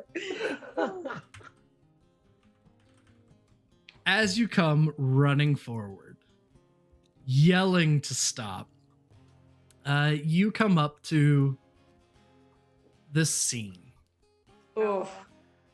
Just Oh. over the heads of these figures, flames completely envelop a silhouette of an individual in a tall pointed hat. A wizard's hat, for lack of a better description. The crowd is cheering and clapping. There are a couple priests off to the side who are dressed in the regalia of not a cultist of the Frostmaiden, but an observer of the Frostmaiden, which isn't completely uncommon within 10 towns, but not everywhere. They are making upward lifting motions as the smoke rises into the night air. The rest of you arrive at this just outside the ring of onlookers, and they're general murmuring, good riddance. We can't have people like that around. Oh no. No good for any of us. Who no was way to this? stop Question this. him. I think he was one of the wizards. He says, like, ugh. Because if I remember, not Avarice, but the mean one who's hot, said something about one of the guys being a stereotypical Laine? wizard with a pointed hat. Yeah, the hot lady. Yes, so I think yes. this is that guy. Deval? Deval, I Is think. Deval the one who is a wizard of Thay, which they would say he is evil. Yes. Okay. It's Let's the one that have- I said his name wrong during the entire thing. It's Dazan. Oh, Yes, right. I that was guy. looking at our notes. Yep, and I said afterwards I got it. Dazan Okay. was his name. Got it. We couldn't even remember him right. We put the wrong thing on his tombstone. So is he like crispy, or is he still that can? Is he there- still at Are all we able alive? to stop it at all? Is he He's- rescuable, or is it real bad? He is not yelling, but he also did not yell. But the fire has completely subsumed him. He is completely covered in flames. Wait, can we It is Can highly you- likely he was doused in some kind of oil flammable beforehand. thing? Oh my god. Ew. Hey, This Let me is so see. cruel. Mirth is dismayed to see this. can we does prestidigitation turn off flames? Like, get rid of flames? I can't remember. No. I don't think It can we should. snuff a We should. candle. No. Yeah, I don't. Okay. I don't Yeah, even, so- yeah, I don't think there's so- anything. Yeah, as someone who has seen many pieces of flesh being burned over and over from a fortress, would I know if there's like any chance that like I could like pad this out with a lot of sand or something, and like maybe he'll be alive, or would that I be can a try little and greater awkward? I can try and greater healing him. I do have that. But We might just have to take the L on this Yeah, one friends, because if y'all don't mind me stepping out of character here, I don't even know if we should do anything, even if Yeah. we can. I agree. Because all Wouldn't these it people suck? around here think that this person is evil. If we jump in and Yeah. do anything, who say they won't immediately assume the same of us? And I don't want to fight a whole town of people when we're trying to save no, these it's towns. fair. Mhm. So maybe, just maybe, we were just too We late. live and let live. Just live and let Well, fry. live and let die, I think is the, Live and the let burn. Live wordage. and let die. Live and All let right, fry. moving on. Live and live. I forget. So I'm old and I forget things. Do we have items like that hand that lets you talk to dead people in this? It's not a very common item, but I don't have one. no, I know none of us would have one, but I'm just Wait a wondering. minute. Does that Got the wrong exist? bard for Speak with Dead. I do Yeah. have one. You What? do. If I What? can still use it. Because a while ago I got there was a good table. And I got a stone tablet that lets me cast with Speak with Dead. Yes. Okay. There you go. Shooting my dick? Yeah. That's crazy! Oh! Neo! There it is. We got it. Easy Neo! win. Save the day again. We Well lift done. Neo into the air. You're the hero, Neo. The people in front of you like just kind of pause from their conversation watching the execution turn just to look at you. Sorry to steal that thunder. We'll be quiet. It's his moment. The burning guy's moment. But shit, that's so smart. Now we just gotta wait for the flames to go down. I love Yeah. you, Neo. Neo, Some- you fucking brilliant person. Also, You're a genius. The fact you remembered that Well is done. boggles my mind. I As soon only as- say that because we had another thing where we had to talk to it was a petrified guy who had been broken into pieces.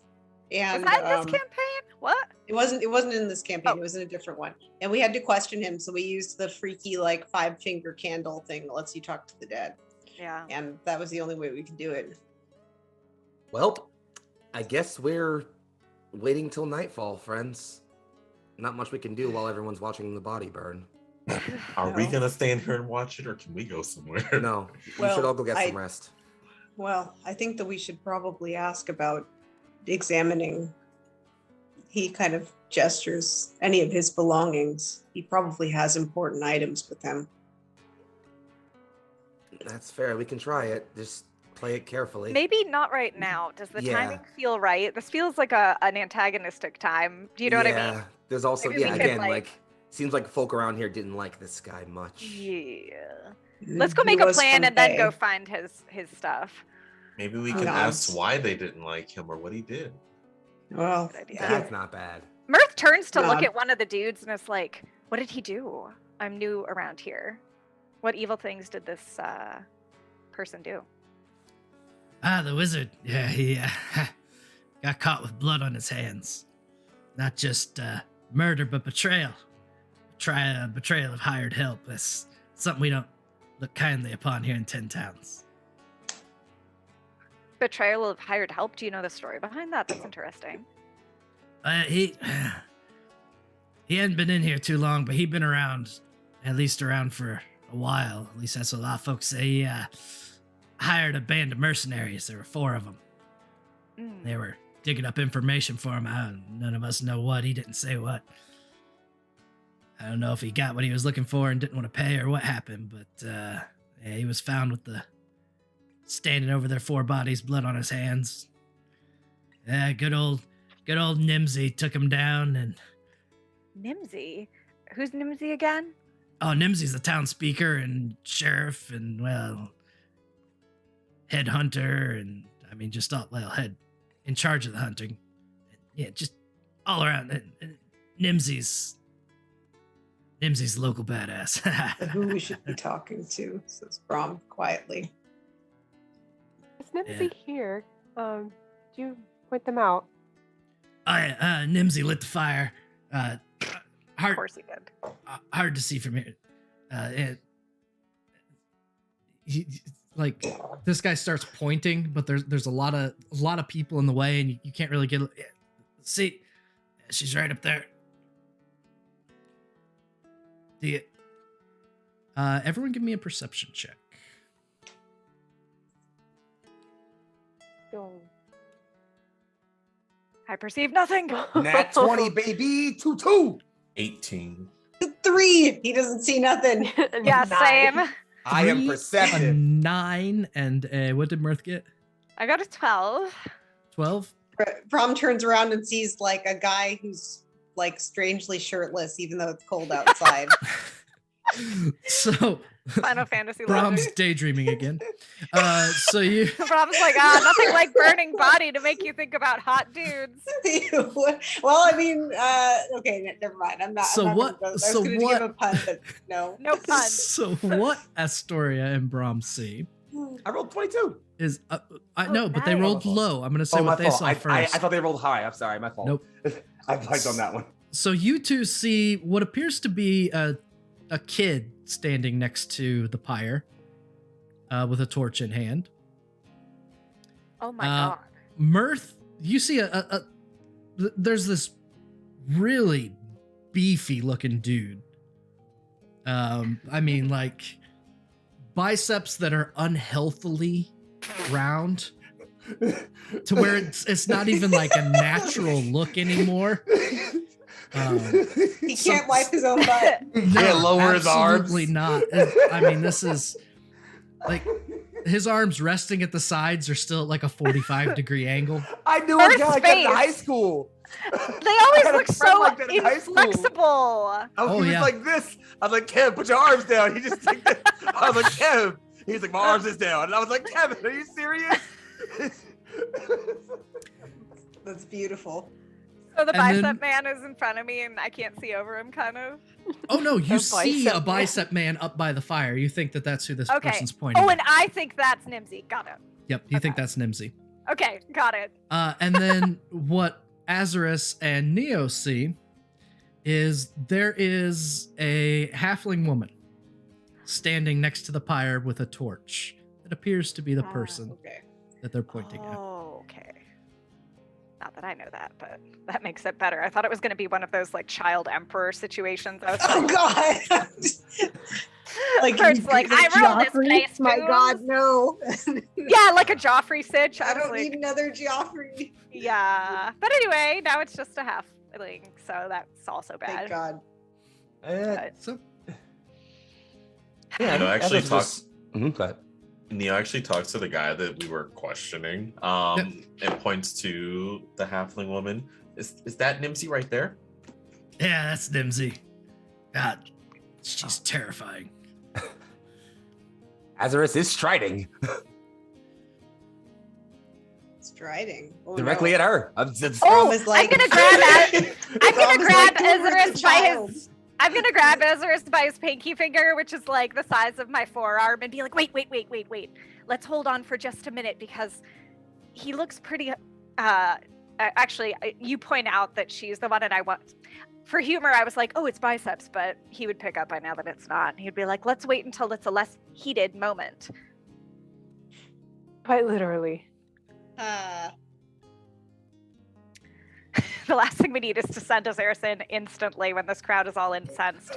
They'll try and melt him down for scrap, and that will end poorly. I don't know my own melted temperature. Let's never find out, says Mirth, extremely guilty for having tried to find out in previous episodes. Hey, Doable you at saved all of our TPK lives with roleplay. that, though. That was very good. That was you, friend. Hmm. Friends let friends fucking heat their entire bodies up and nearly kill them to get out of bad situations. Burn me, daddy. I got you. Aw.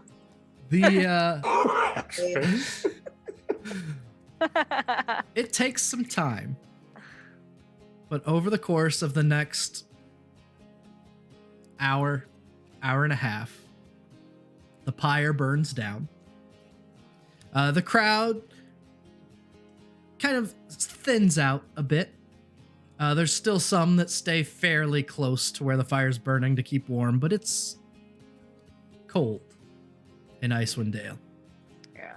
And further from the flames, as the crowd thins, it's no longer keeping each other warm, and most folks make their way to their own homes. There's a handful left, including Nimsy and Biceps, and a few other odds and ends milling Love that we're about. just calling them biceps. I love it. That's his I middle also- name. I also love like that that people are warming themselves by like a human pyre, which probably smells. Considering how many Disgusting. like burned animals I've smelled, that is like a horrendous. That is not a good smell. Like some I people are mean, like, oh, it I would drove smell by like- I drove by a crematorium once and assumed that someone was making barbecue. So maybe Oh. maybe it's just a me. Maybe it's just a me That's thing. a you thing. That is a the- you thing. the It crowd definitely thins does not out. smell like barbecue. The crowd thins out. The crowd thins out. Sorry. You make your way up. With Chianti and fava beans. The- Yeah. Also, I would like to point out, like, I'm really with it on the jokes tonight, and I've actually been like accidentally undermining my attempts at roleplay. So narratively, I would like to share that Al is goofing a lot. Mirth actually would be put off by the fact that someone was just burned alive. So just mentally, just wanted to make that known. Sure. I do want to say the one hard ass thing that Brom does have about him is he doesn't condone treating people this way. But in his home country, they actually intentionally publicly execute all devil worshippers and worshippers, people who, deal with undead and who summon devils and such. So public executions like this are actually fairly common where he comes from. And It's a he fun, doesn't- special Wednesday night event for him. Yeah, it doesn't necessarily, he doesn't condone it. He doesn't go there to like watch it. He doesn't think it's the right way to deal with people, but it is something that he's actually fairly used to, unfortunately. It is a thing that people do. So this would be unfortunately, this would be how they would treat a wizard of Thay in his home country. They would burn them alive. Yeah, Azarus has seen entire columns of armies immolated in mere seconds. This is not really a new thing to him, honestly. No, it just sucks because we Yeah. wanted to talk to him. How are Astoria and Neo taking this, just for character beats here? Because this is pretty, like, grode. Yeah, I mean, Astoria absolutely recognizes that this is a pretty gruesome thing that's happening in front of the group, and is put off a bit, but not as much as you would really expect a very new person to this area to be, just by virtue of the last adventures that she went on, that she's talked about. And yeah, it's probably kind of taking note of how everyone else is kind of looking at this. I would say Neo maybe looks a little angry. I think with everything that's happened so far, he's just like trying to wait to come to a conclusion until he gets the full picture of everything that is happening. But he's also not like extremely happy or normal about somebody being burned alive. But he is waiting to hear everything. So he may look a little angry, but not so much to where if a stranger were to look at him, they'd be like, that boy is not liking this. Rom would put an arm around Neo, actually. Yeah. Though he'd look very solemn himself. I mean, obviously, anyone who was a wizard of Thay is not a good person, but no one deserves to be burned alive. Mercer's gonna hug Azarus's arm. Yeah, Azarus will position himself to kind of like, he's big, he's broad enough. He'll stand kind of like in front of as well as he can. If he can, he get in front of both Mirth and Neo. He'll try to just stand like in front of both of them so that like they just don't have to like look at it and just kind of like turn towards them and just, no one has to die like that. Oh. There is a small voice that comes from behind this huddled group saying, "What are you sensitive wrinkled sacks blubbering about over here?" Big pardon? Words. I'm Brom gonna would turn grab around on Azarus's. I'm like not letting go of Azarus's hand, and I'm desperately trying to like communicate via squeezing Morse code, like down. Do not let the bards have a go at this. Oh, okay. Y'all have exactly one go. Let us try and do the one thing we can do. Like let's see. Let's peek around. Is this Nimsy? You turn, Terror? and the first figure that comes to view is Biceps himself.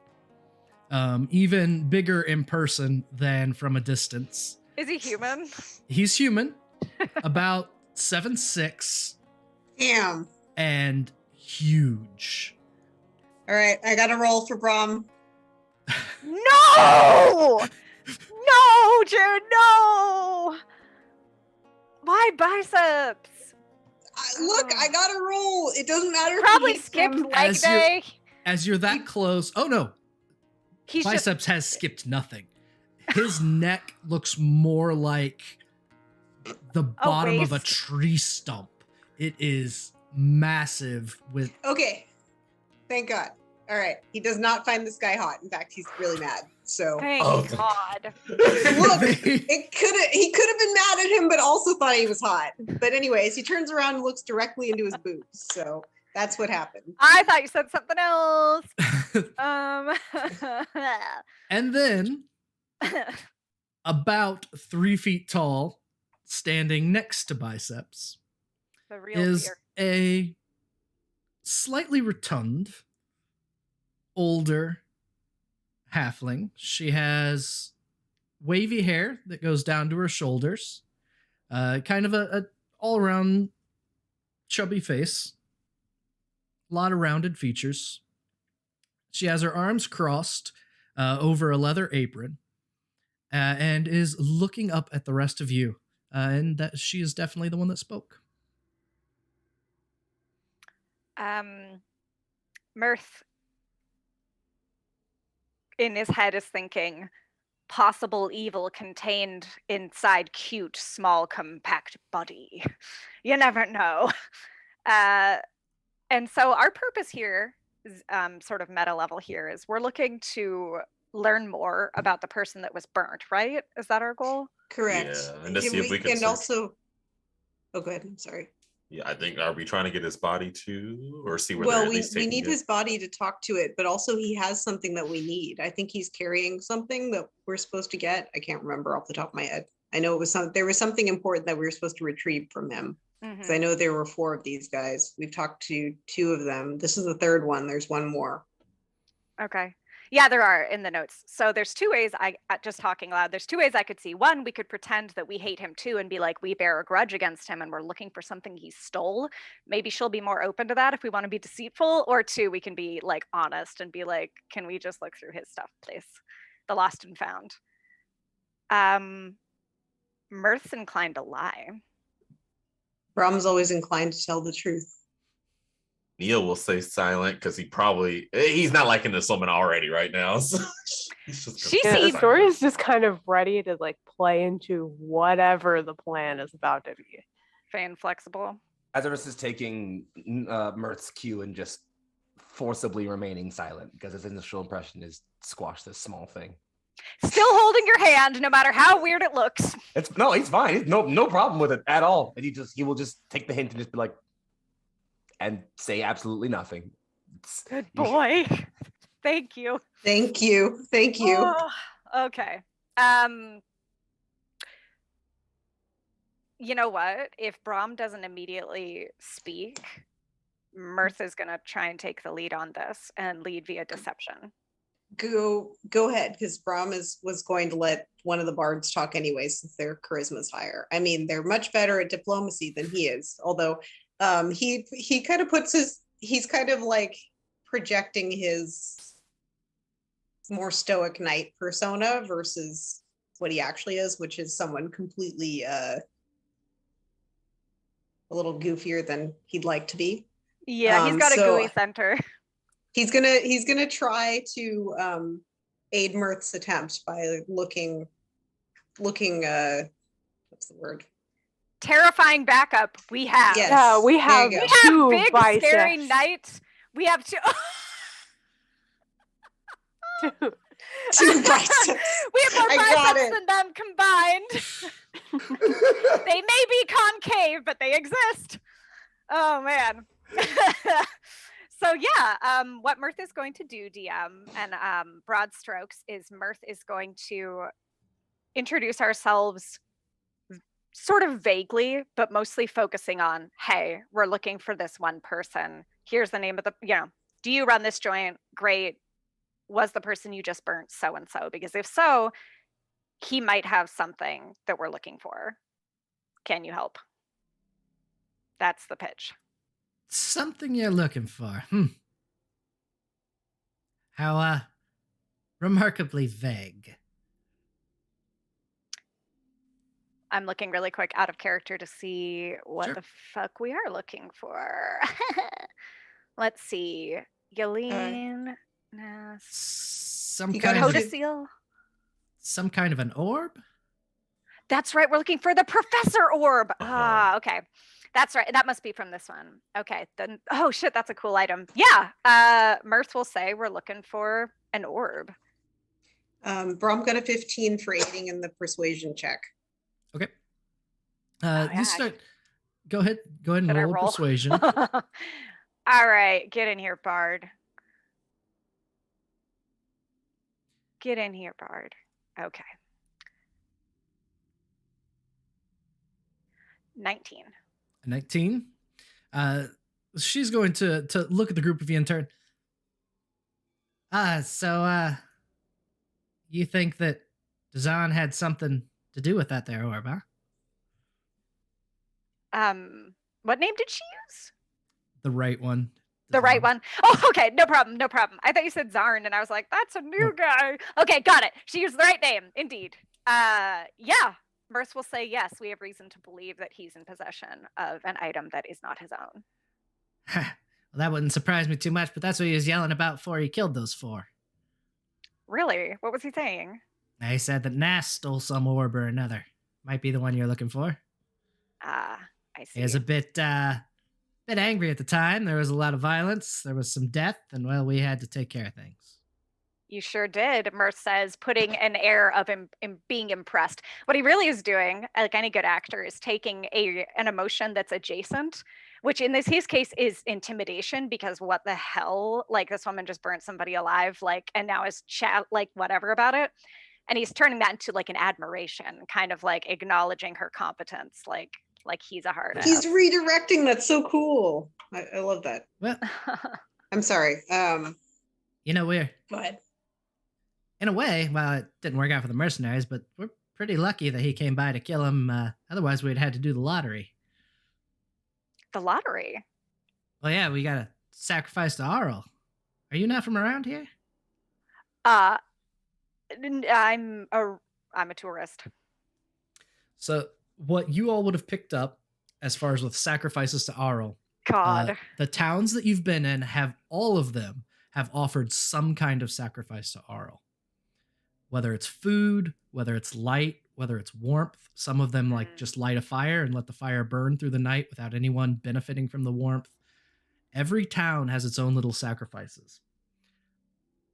Apparently, Lonelywood offers up human sacrifices. We'll keep our faces blank and ask how the sacrifices go in Lonelywood. Well, if there's a criminal in the need of an execution, we go that route. Otherwise, once a year, sometime within the last 10 days before the winter solstice. It's good to do your duty. Everyone has to contribute to try and keep the town safe. We all do what we can in 10 towns. We all push forward as well as we can. We all fight as hard as we can. But that cold bitch up there, she's got us in a chokehold for years now. It's the only way to get her attention and to keep her off the rest of us. It's the old way. But we're not dead yet. You run a tight ship. Were you born here? Born and raised. Any kin still living? Oh, I got my own kids. Mirth screams in horror internally. She's actually, honestly, she's not that different than a lot of people we met. Like, she's just hard, right? That's the impression you're getting. Yeah. She doesn't seem particularly cruel. With your persuasion and your general interaction with her, you do get the sense that she does seem somewhat relieved that there was a criminal to execute. Yeah. But you definitely get the feeling that, and this is just the impression she leaves, if there wasn't, there still would have been a sacrifice. Mm-hmm. Concerningly, though, if it's like within 10 days of the year, is that what she just said? That means time is running out. 10 days of the winter solstice. Oh, yeah. Which is 5 days away. Great. Does she have any... she probably wouldn't. Is there anything she can do to help us figure out where Nass is? Oh, I don't know anything about Nass. He was asking around before hiring the mercenaries and it all going the way that it went. By the way, and she has this kind of a walking stick that she's not really relying on. It's just it's more of like a shillelagh now that you get a closer look at it. And she knocks the side of Azarus's knees. So one of you made it back, huh? You heading up to see Mercutio? You've seen others like me north of here?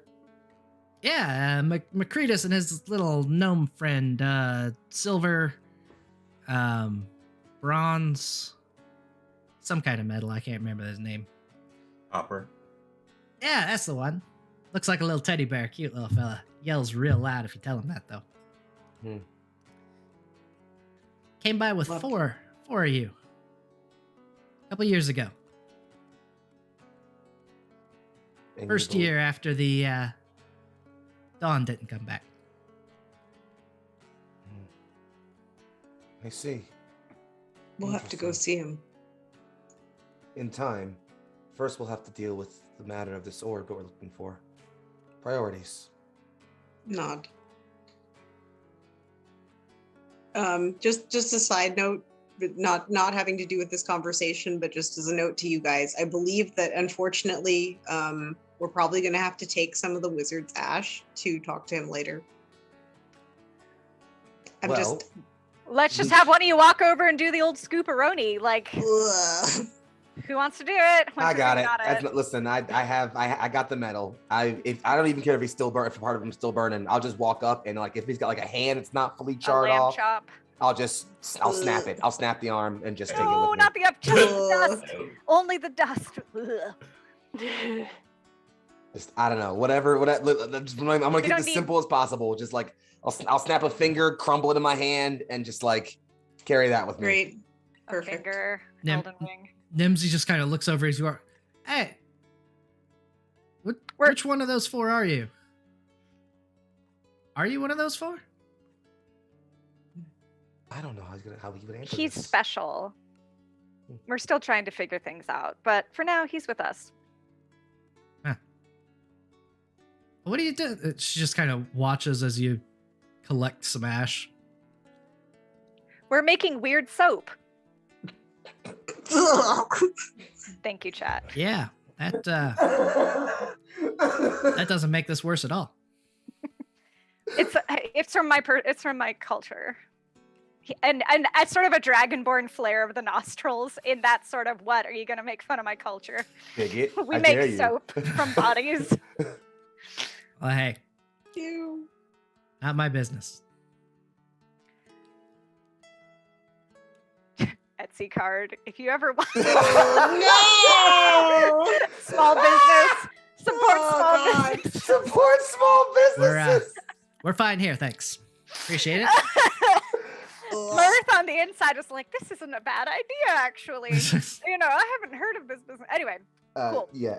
I think at this point, Azra's will like walk away from the burning body and like hand on the back of Mirth and just like, all right, let's get you out of this conversation. I think I can recognize we're done here. Help. He nods. If you have any of his belongings, it may be useful for us to look through them. We're looking for another wizard who is traveling with them. Oh yeah, it seemed like he was looking for him too. From what we can tell, between the broken window and the shuffled through trunk, yeah, he got his ass robbed before taking it out on the mercenaries. Robbed by who? He got robbed. Oh, we don't know that part. My assumption would be this Naz. That wasn't our problem with him. It was,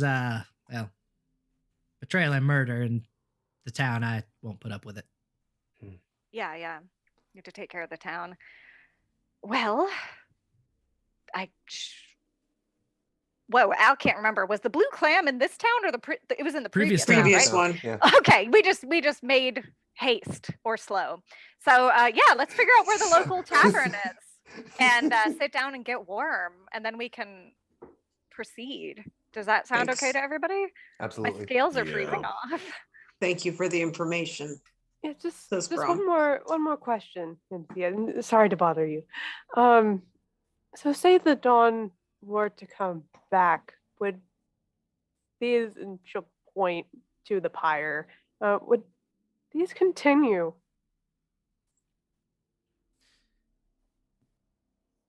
The sacrifices throughout Tin Towns have been going on for a long time. Some folk went a little bit more in earnest when, well, the sun didn't rise. I'd say that as long as the sun comes up again, might be able to pull back to some of the, let's just say, less extreme sacrifices. Good to know. Good to know. Thank you. So, there's nowhere to spend the night but the Lucky Liars over there if you want to get a drink. I see. If we do. points the direction of the inn at the tavern. Where was We still have the cow with us. we Yeah, should You have a cow following you around. We, Yep. we have a cow Excellent. with us. We have a Right. cow. I have to retroactively picture that in my mind. Yep. I wasn't We're picturing it. we're gonna be drinking a lot of milk. Is Magic what's gonna milk. happen. Let's Magic not forget, milk. the milk is magic. Free Let Let me get us magic some milk. milk. So Brom is gonna ask one more question from Nimsy, which is, where was he staying? Well, there's a reason I caught him. See, there's not a lot of places to stay here in town. We really didn't know what to make of him when he was traveling through with that band of his four compatriots. He was staying in my attic. Kind of a guest room of sorts. Don't use it too often, but if folks need a place to tuck in, well, that's where they tuck in.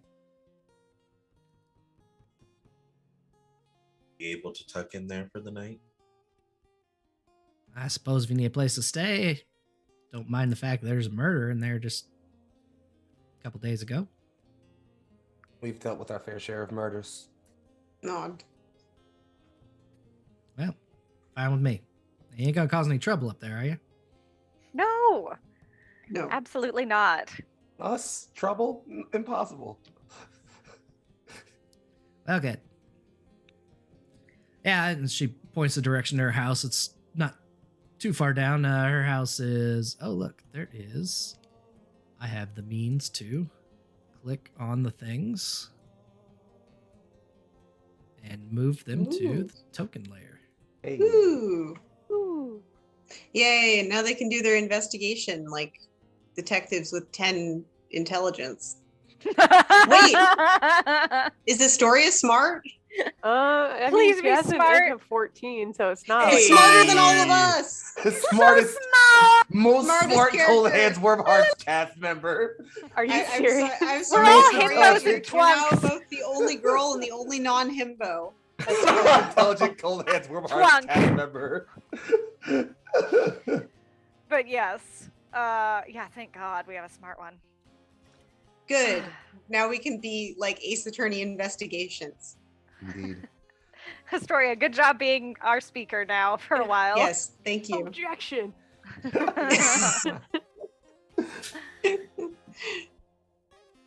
Well, if you all seem like you might require some rest, we've been traveling for a great deal, what with the storm and coming straight here. Mayhap we head to the speaker's house now, and while we're there, we can get some answers from our wizard. That'd be Yeah. wise. Strategize. Also, Mirth pats your hand and says, thank you. Like, just appreciating you. Because he knows how protective you are and how hard it can be sometimes to, like, rein that in. So, appreciates the self-control. Brom turns to Astoria and also Neo, since they probably never made. She saw dead bodies burning, but doesn't know about the live ones, and says, "Are you all right?" In a manner of speaking, I guess I've never seen anything like that, but I'll manage. I'm sorry. It's all right. Well, thank you. I appreciate everybody checking in and being so welcoming for someone who just popped into existence. It happens rather often to us. You don't need to be with us for long to be a friend, says Brom simply. And then he turns to Neo, who is way too young to have seen this, although he's probably seen it at a younger age. But yes, Neo's far too baby. Baby. I mean, to be fair, he is a fired Genasi, so like if anybody of us have ever maybe seen somebody burned alive, like It'll probably be me. maybe just like most upfront experience with fire, maybe just Neo,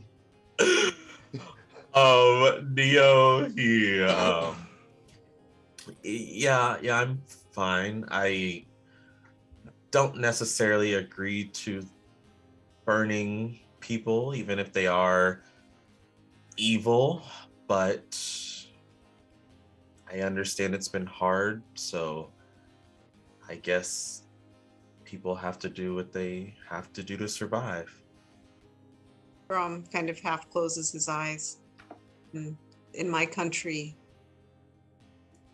wizards of Thay, cultists and devil worshippers. All of them are publicly executed. So I'm not unfamiliar, but I've never thought it's right. It's not right to make a person suffer like that. Grit your teeth, both of you. You're soldiers. This is a war. Things will die, unfortunately. It will be unfair many times.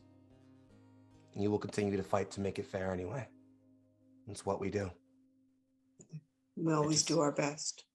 I just hope we can end this war sooner than later. We're gonna have to. We have 5 days. Not. Guys, that was so anime. I'm not gonna lie. Just like slayed that improv so pretty hard. great. That was like That's pretty wow. fucking great, not gonna lie. A lot of Okay, I really just good- finished Ranking of Kings, so sorry. I'm just saying, it's pretty. You make your way to Speaker Also, that Nimsy's anime house. is dope. Please watch it. There is a rickety staircase up the side that goes up to definitely something added later that leads up to the attic. It creaks in a terrifying way beneath Azarus's weight as you start climbing up this ramshackle stairs. I can wait downstairs. You make your way up to the attic. The ceiling is only 6 foot. It is simple. There are a pair of small beds against one wall. Enough space on the floor for probably... Oh, if they weren't bothered by being on top of each other, you could probably fit a dozen people laying on the floor, in addition to the 2 beds. There is a potbelly stove set against one wall. A pile of wood next to it. A pronounced red blotch across the floor, Well, she wasn't kidding. covering most of the floor. Prestidigitation. There Wait, don't are prestidigitate yet. Oh, okay. splatters across the rafters and the low Oh. ceiling. Oh no! Oh, this is There Oh. are straight lines a few inches thick across the walls. Okay. how many lines? And probably 4 along one wall. Perpendicular? Oh no, Or these are fling Splatters. lines. Okay, all right. I thought you These were- aren't claw lines, these are fling lines. Okay, I was Sword about to be fight. like, oh, okay. Wow, Thay guy was a badass for a wizard. A few scorch marks in different places. And then a fresh window. Law and Order starts playing. We should probably so I don't know how many times we can talk to the dead, but we should probably try and talk to the dead mercenaries using their blood too if we can. Oh. Even having a little bit of magic knowledge, you would know that's not enough. All right, we need corpse bits. Yeah, we can only use it one time. Yeah, So- well, wizard's the most important one. Let's speak to him now then. Not waste our time. All right, you can prestidigitate then. Okay. I'll do that. Mirth starts prestidigitating away. The blood everywhere. Azarus still has like the dust of the crumpled finger in his hand as he's never opened that hand since walking away. Just Neo. I'm The scared to tablet? see what's gonna be in it. I don't know why I thought he like put it in his pocket or something. I thought he put it like Pockets. in his chest. Anytime you're holding something, I literally assume you have a bag of holding. in Am I your- just Bender? Like Yes. Yes, actually. 1,000,000% of the time, that's what I just assume. Neo's gonna take out the tablet from wherever he was holding it. Are you Bender? Yes. He just takes the tablet out from his hair. Keeping Aww. it warm. So cute. And he's going to activate it. Sure. Yeah, Azarus will sprinkle the dust over the top of the tablet and just step back a bit. You sprinkle the dust over the top. Rox starts reading the words that are engraved on this tablet. It's some very old dialect. But somehow, or Neo does, not Rox. Neo is able to make out the syllables, speak them aloud. The dust settles, the stone cracks and breaks and falls to dust, intermingling with the ashes. The pile of dust and ash begins to swirl and move and begins to take the shape of a face. A younger looking mask face. Looks like just hints of beard raised up in the dust. And around the lips are the black ash that were collected from the pyre. The rest made up of the dust from this stone tablet that dissipated. There is a sense of expectation and waiting. You up? That hovers in the air. We've only got 10 minutes and we've got questions. You have 10 minutes for it to work. Just checking real quick. 5 questions. All right, we got to be careful about our questions. Azarus kind of like steps back a bit. I will leave this to you all. Brom nods. At the moment, the face looks like a sleeping figure.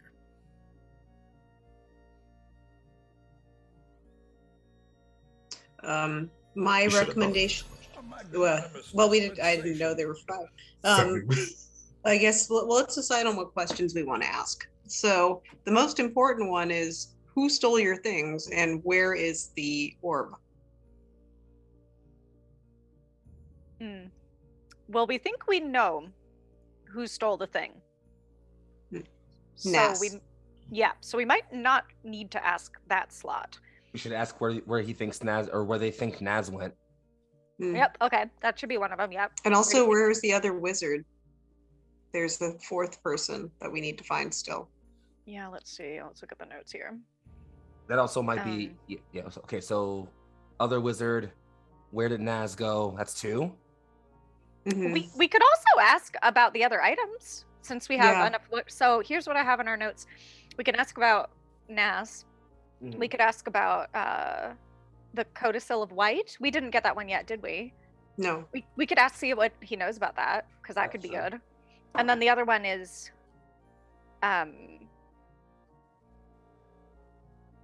well, he died. Yeah, I guess the other one's free space. We could ask more about the We could ask about Yithrin. we could ask for go ahead. We could ask about Yithrin. We could, if we wanted to get more history, yeah. We could also ask for more deets on the Arcane Brotherhood to get his perspective on it, because everybody has a different perspective, and we're kind of playing the field to the best of our knowledge. We don't know what she knows, right? But like, we can definitely get one more person's perspective and see just how broken and fractured this Game of Thrones is. There's also one remaining question we could throw out there as an assumption. It's not, it might not be necessary, but townspeople all assume this person kind of just went mad and took out his anger at this lord being stolen on his their mercenaries. Oh yeah, like what happened? That seems a little sus to me. I think that he didn't. Yeah, we should ask him what happened. Like, you know, either what happened or why did you kill the mercenaries if you did? You know, like that. Like, yeah, like some like what I think what happens a better way, because like if we ask why'd you kill the mercenaries, we might just get I didn't if there isn't, which you know is too simple. So I think what happened is a better way to go about that. I agree. So let's see if we just run over our options so far. Not let's just the options. So where'd Naz run off to? That would be my number 1. Yeah, I agree. That's 1. We can ask about the Arcane Brotherhood. I think that's another really good one. We can try to get more info on Yithrin. That's 3. We can ask about the Codicil in White. That's 4. I think it's another pretty important one. Suggestion 5 would be asking what happened. I have Al. a suggestion. I recommend considering reordering it, and here's why. So the first one I suggest, because it might change our questions. So if we start and kind of accordion it out, we can adapt depending Agreed. upon what info. So the first question I suggest is asking what happened. What with happened? these perks from his perspective. Agree. And then depending on what answer we get, we could say what you said. Where is Nas would be the next key thing, right? What do you know about the Codicil of White? If he doesn't already volunteer, I have no idea how much this guy is going to talk or not. But that's something we could get information on from his perspective. I really want to ask this particular question, what is the weakness of the Arcane Brotherhood from his perspective? Can we That's a good please one. squeeze that in if we can? Yes. Yeah, that's a good one. Okay. And then we might have a free spot at the end to ask about Yithrin, like Yithrin's history and stuff or whatever. Yeah, that would be question 5. I'm just furiously writing notes here. Does that sound okay? Yeah, I mean, it's basically funneling questions. You're starting very wide and then paring that down as you go. I like it. Science. Yeah. Science, Picasso. I like it. Picasso. No, like actually, like Yes. this is how you like gather histories and find diagnoses and stuff. Like this is very much what you Yes. do. So Excellent. yeah, no, I like this. All right, I wrote it in our chat. So whoever wants to take the lead on that, have at it. But I think someone else should do the questioning. Yeah, he's gonna step back on this one. Neo casts the spell, so Neo will be the official question. Neo's gonna be Alrighty. the voice. The He's the man Hokage. of the hour. Okay, I'm gonna read this off exactly how you wrote them too. So, what happened with these mercenaries? The pile of dust on the floor and the semblance of a face and the black ash lips start to move, and it appears as though eyes open and the mouth works a little bit. The eyes turn side to side, almost as if they're looking. They try to look down.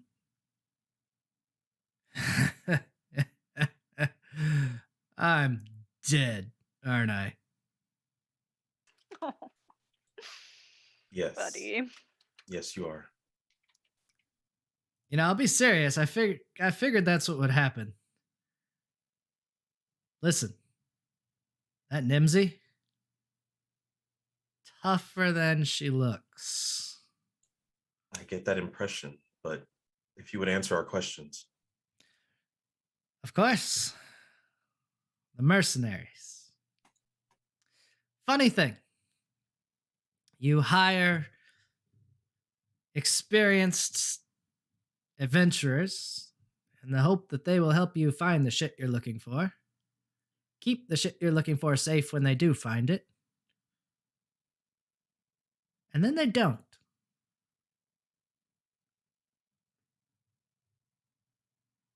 That's what happened to him.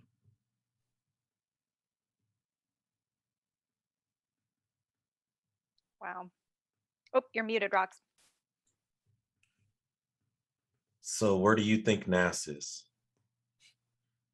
Nas? What, you know Nas? Enough. We're asking the questions. Or like, we just blow on him. The, Some ashes the around. entire face just like shifts back and forth a little bit. Some of you are new at this, aren't you? Kind of looks at each of you. You're all pretty new at this. Ha! What? Nas? Where did Nas go? Ah. My best guess? I think she found where the Frostmaiden's island was. The only reason to take all my shit and run off.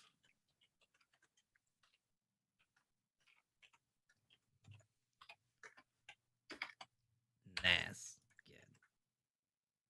What do you know about the Codicil of White? What do I know about the Codicil of White? What are you all even doing here? Do you know anything?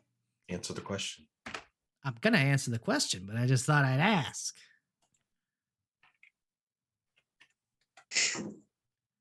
You know, you are new at this. I got to answer, but Listen, since you're dead, we can tell you. We're tied up with the Arcane Brotherhood and we're playing different sides of the field. We're just trying to get as much information as we can. Since you're dead, doesn't hurt for you to help us out. Besides, you can get back at people who pissed you off when you were Screwed you living. over, says Brom very flatly. Ah, Win-win? I think you're onto something there. So, if you're looking for Nass, you don't know where she is. And you found me just, I don't know, probably a couple hours too late. Thanks We for found that, you by the way. seconds too late, says Brom. Oh, it wasn't going well before then, but Oof. what can I say? So, who are you cozying up with then? Yaline and Avarice. Playing both sides of those two? You better hope they don't find out. Mirth just gives a haughty stare like he thinks he knows what he's doing. It has not gone well playing those two against each other. Honestly, each one's smarter than they look. And they both look pretty smart. But you were asking about something else. The Codicil in White? It's a handbook. Old magic. Tied to the Frostmaiden. Avarice and Valine both think it'll lead to Yithrin. Or at least, let's see, lead? How about unlock? See, the Frostmaiden, she lays claim with her cold. She freezes it solid and makes it hers. She's claimed Yithrin. So it'll take old magic to pry it out of her hands. And I promise you that if either of those two or anyone else open that door, the maiden will come for you. That is really good to know. Very, very good to know. What is the weakness of the Arcane Brotherhood? The weakness of the arcane. You are asking big questions. We only You have know a what? few. I'm dead now. None of them liked me well enough to resurrect me, so fuck them. Each other. You can always play the Arcane Brotherhood against each other.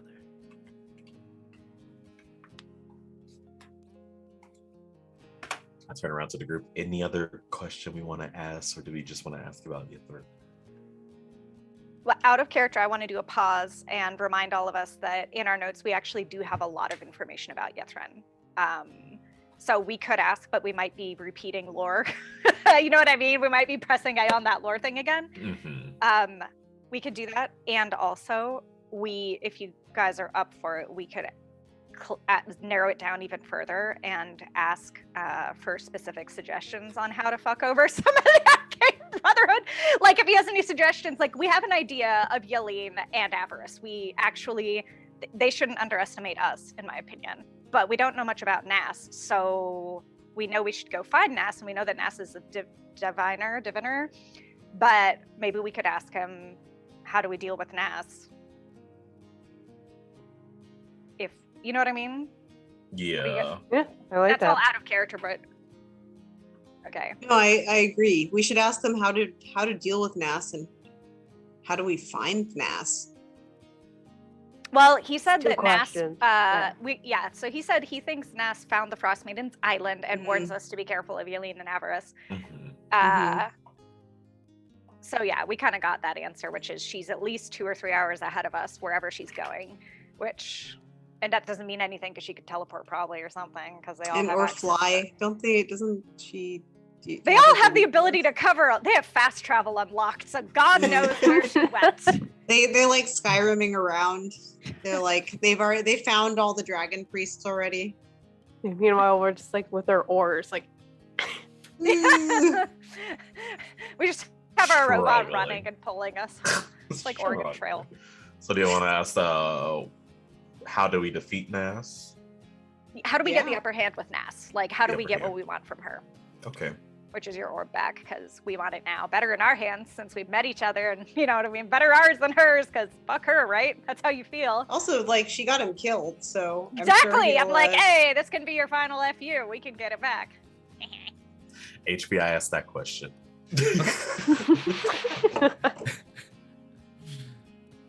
The face in the dust kind of chuckles. Nas Lantimir. Apprentice to Zelin the White, one of the 5 archmages of the Brotherhood. Nas is powerful. How do you overcome Nas? I always saw Nas as, well, she's a candle that's always burning both ends at the same time. You don't have to go through the trouble of blowing her out. Sometimes she'll just burn herself out.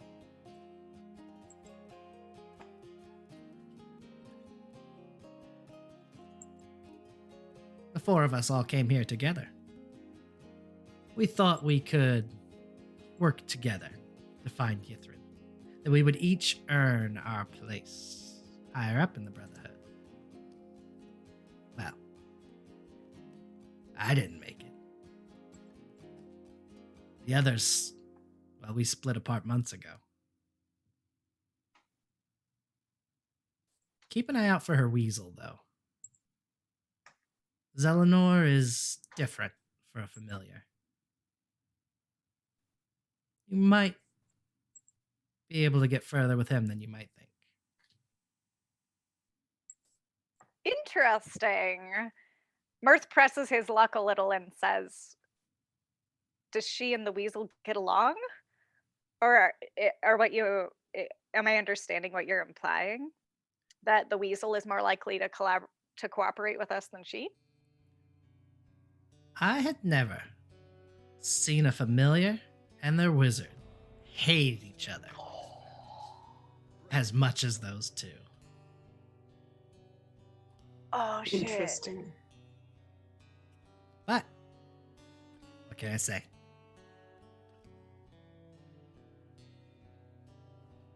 Well, good luck in Icewind Dale. I didn't have any. There is a wind from nowhere that blows through the room and scatters the dust and ashes.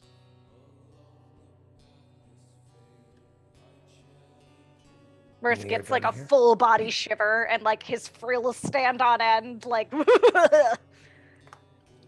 Brom kind of shivers a little bit too, because I believe what they did, even though it wasn't actually necromancy, would probably be forbidden in his own country.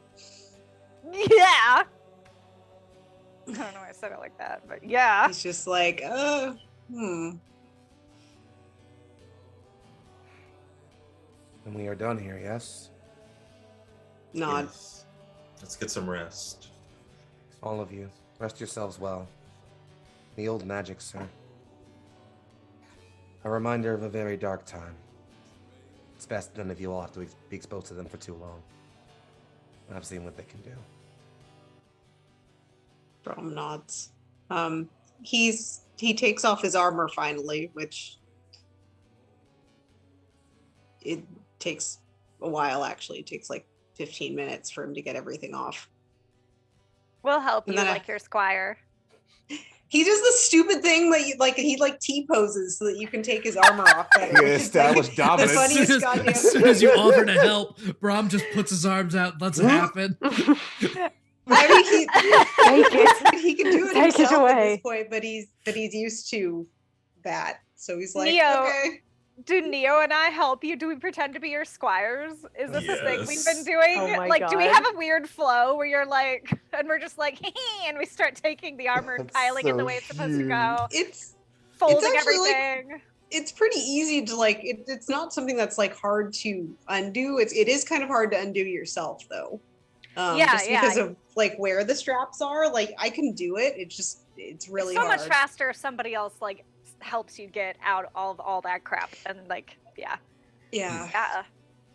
Mirth likes to. I think Mirth has made up a whole roleplay character about being a squire, and it's really annoying because he essentially does meta D&D like as he's doing this. Okay, I was gonna make a Gerard comment, and then I decided not to. I missed Oh no! You pressed the Gerard button. Why would I you actually do was gonna have that be a vignette at the end because Astoria wasn't Gerard.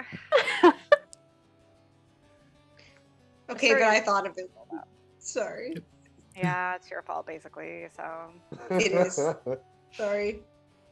The green aurora begins snaking across the sky above outside, starting as it has so many times before, somewhere off to the northwest, pushing east, crisscrossing, obscuring, preparing to push down yet another dawn.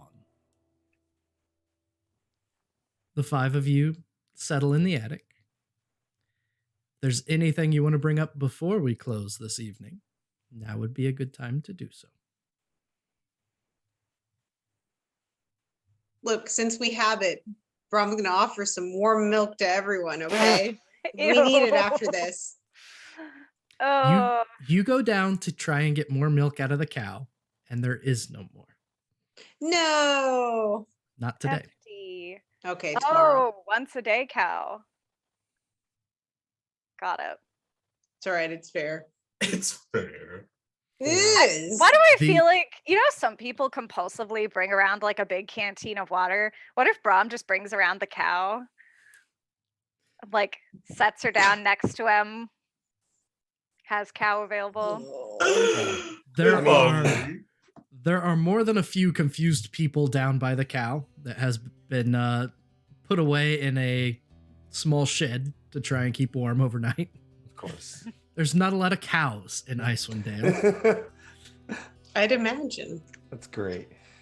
No, I guess if there's any like small thing I think would be cool to like, I don't know, like do as a thing is like, I guess like as the night wanes on and like people are starting to ready themselves for like the evening, Azarus kind of like positions himself in like the rough middle of the floor of the room and lays himself on his side and then kind of drapes his cloak over like across his front so as to make his body into a pseudo comfortable sleeping platform in the event that anyone would like to rest themselves against him. Hello, forts, except we're made out of sheet metal. So an actual fort.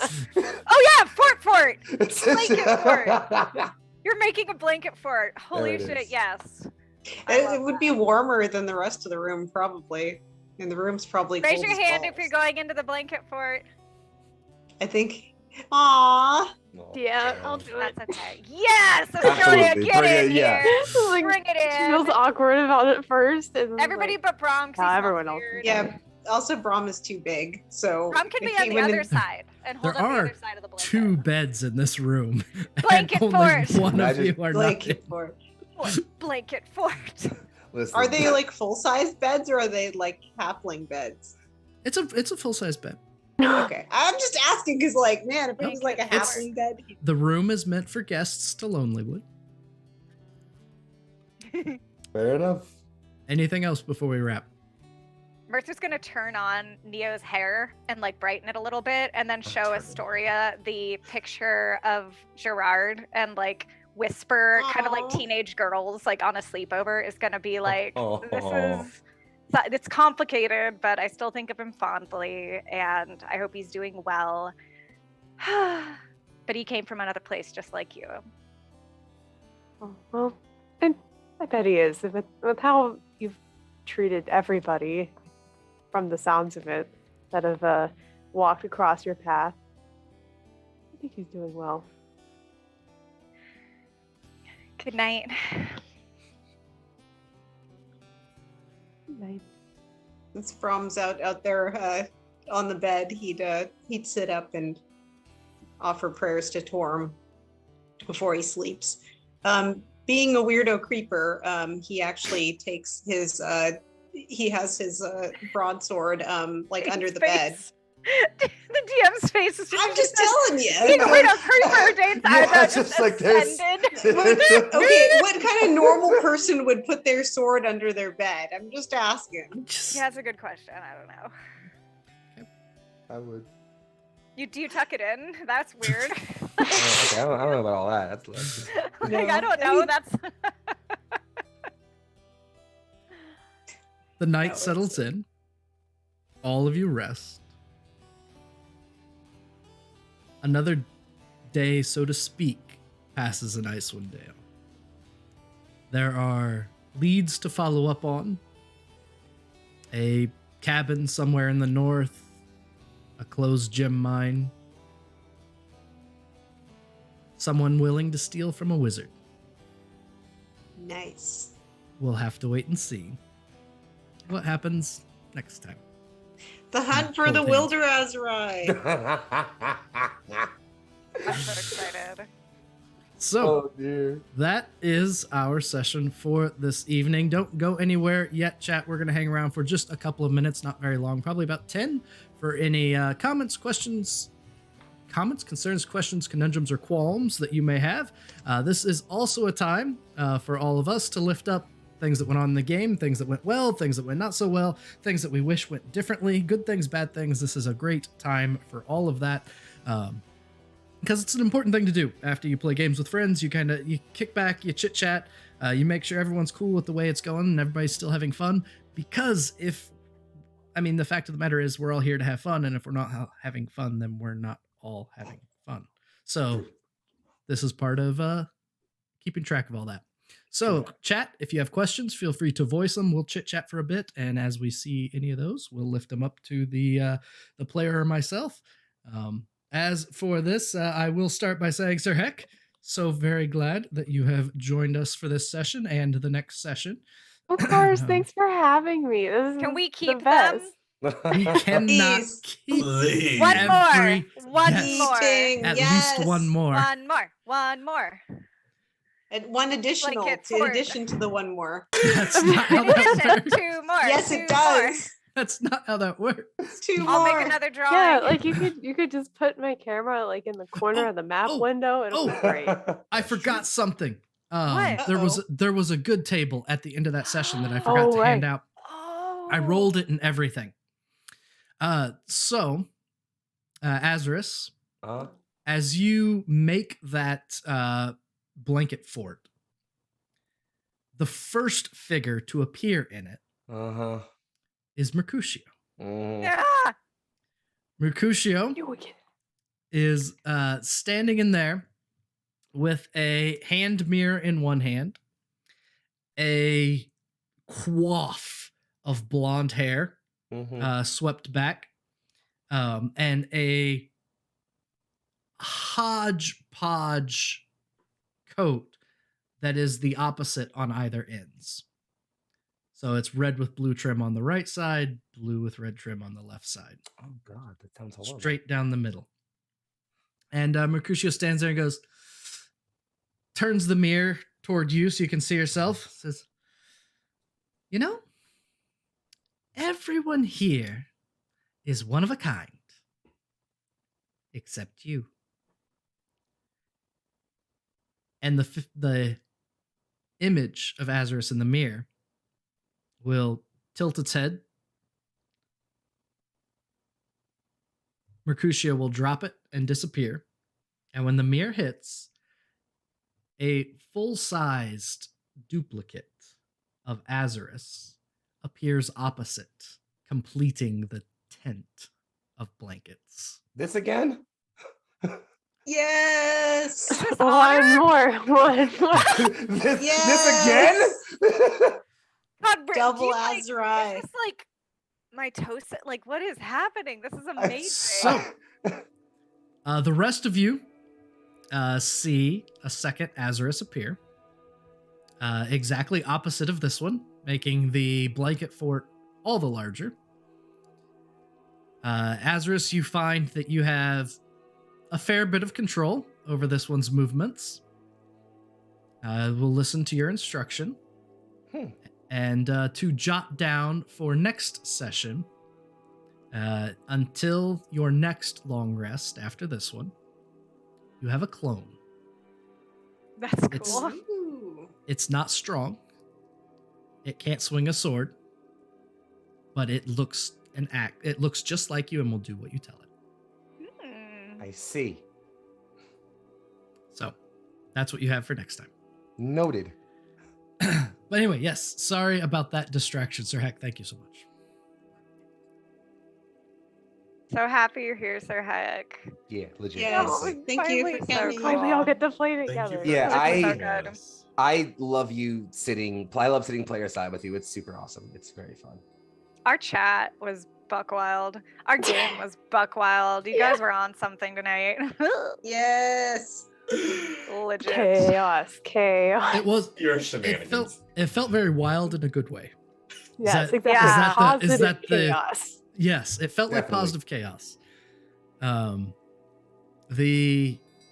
How did everyone feel about the blizzard in the boat at the beginning? Did that work It's out fun. all right? Yeah. The best. Had a lot of fun with that. It was really, really fun. Wasn't too That was complicated super to figure out, cool. but it was still fun. That was so fun. Yeah. I had Felt- a blast. Like lots of good RP and lots of good like mechanical stuff and like some good dramatic beats that were quite good. Yeah. I wanted to do just a little bit of a twist, which is the why the if they don't agree, pick one or the other type thing. So it's pretty funny that it worked out just about how I thought it would, which is good. Except you all kept rolling 11s or higher, so the whole chart of cool stuff I made is sitting there for next time. Hey, we got the fish. Okay, We that's got- we like got No, probably- fish. you That didn't was get the you, fish. I that's gave why. you the fish. Oh. Oh, well, fair enough. Thank you. The roll. Well, then the- again, this just doubles down on what we talked about after playing Never Going Home. do the Just ones you want to give do. us more shit. Just Oh, throw yeah. more stuff at us. If we It's keep the- rolling well, just go screw it and throw more stuff at us. Like it's Unnecessary. it's kind of that balance between I don't want to say fairness. That's not really it because we're just rolling dice. yeah.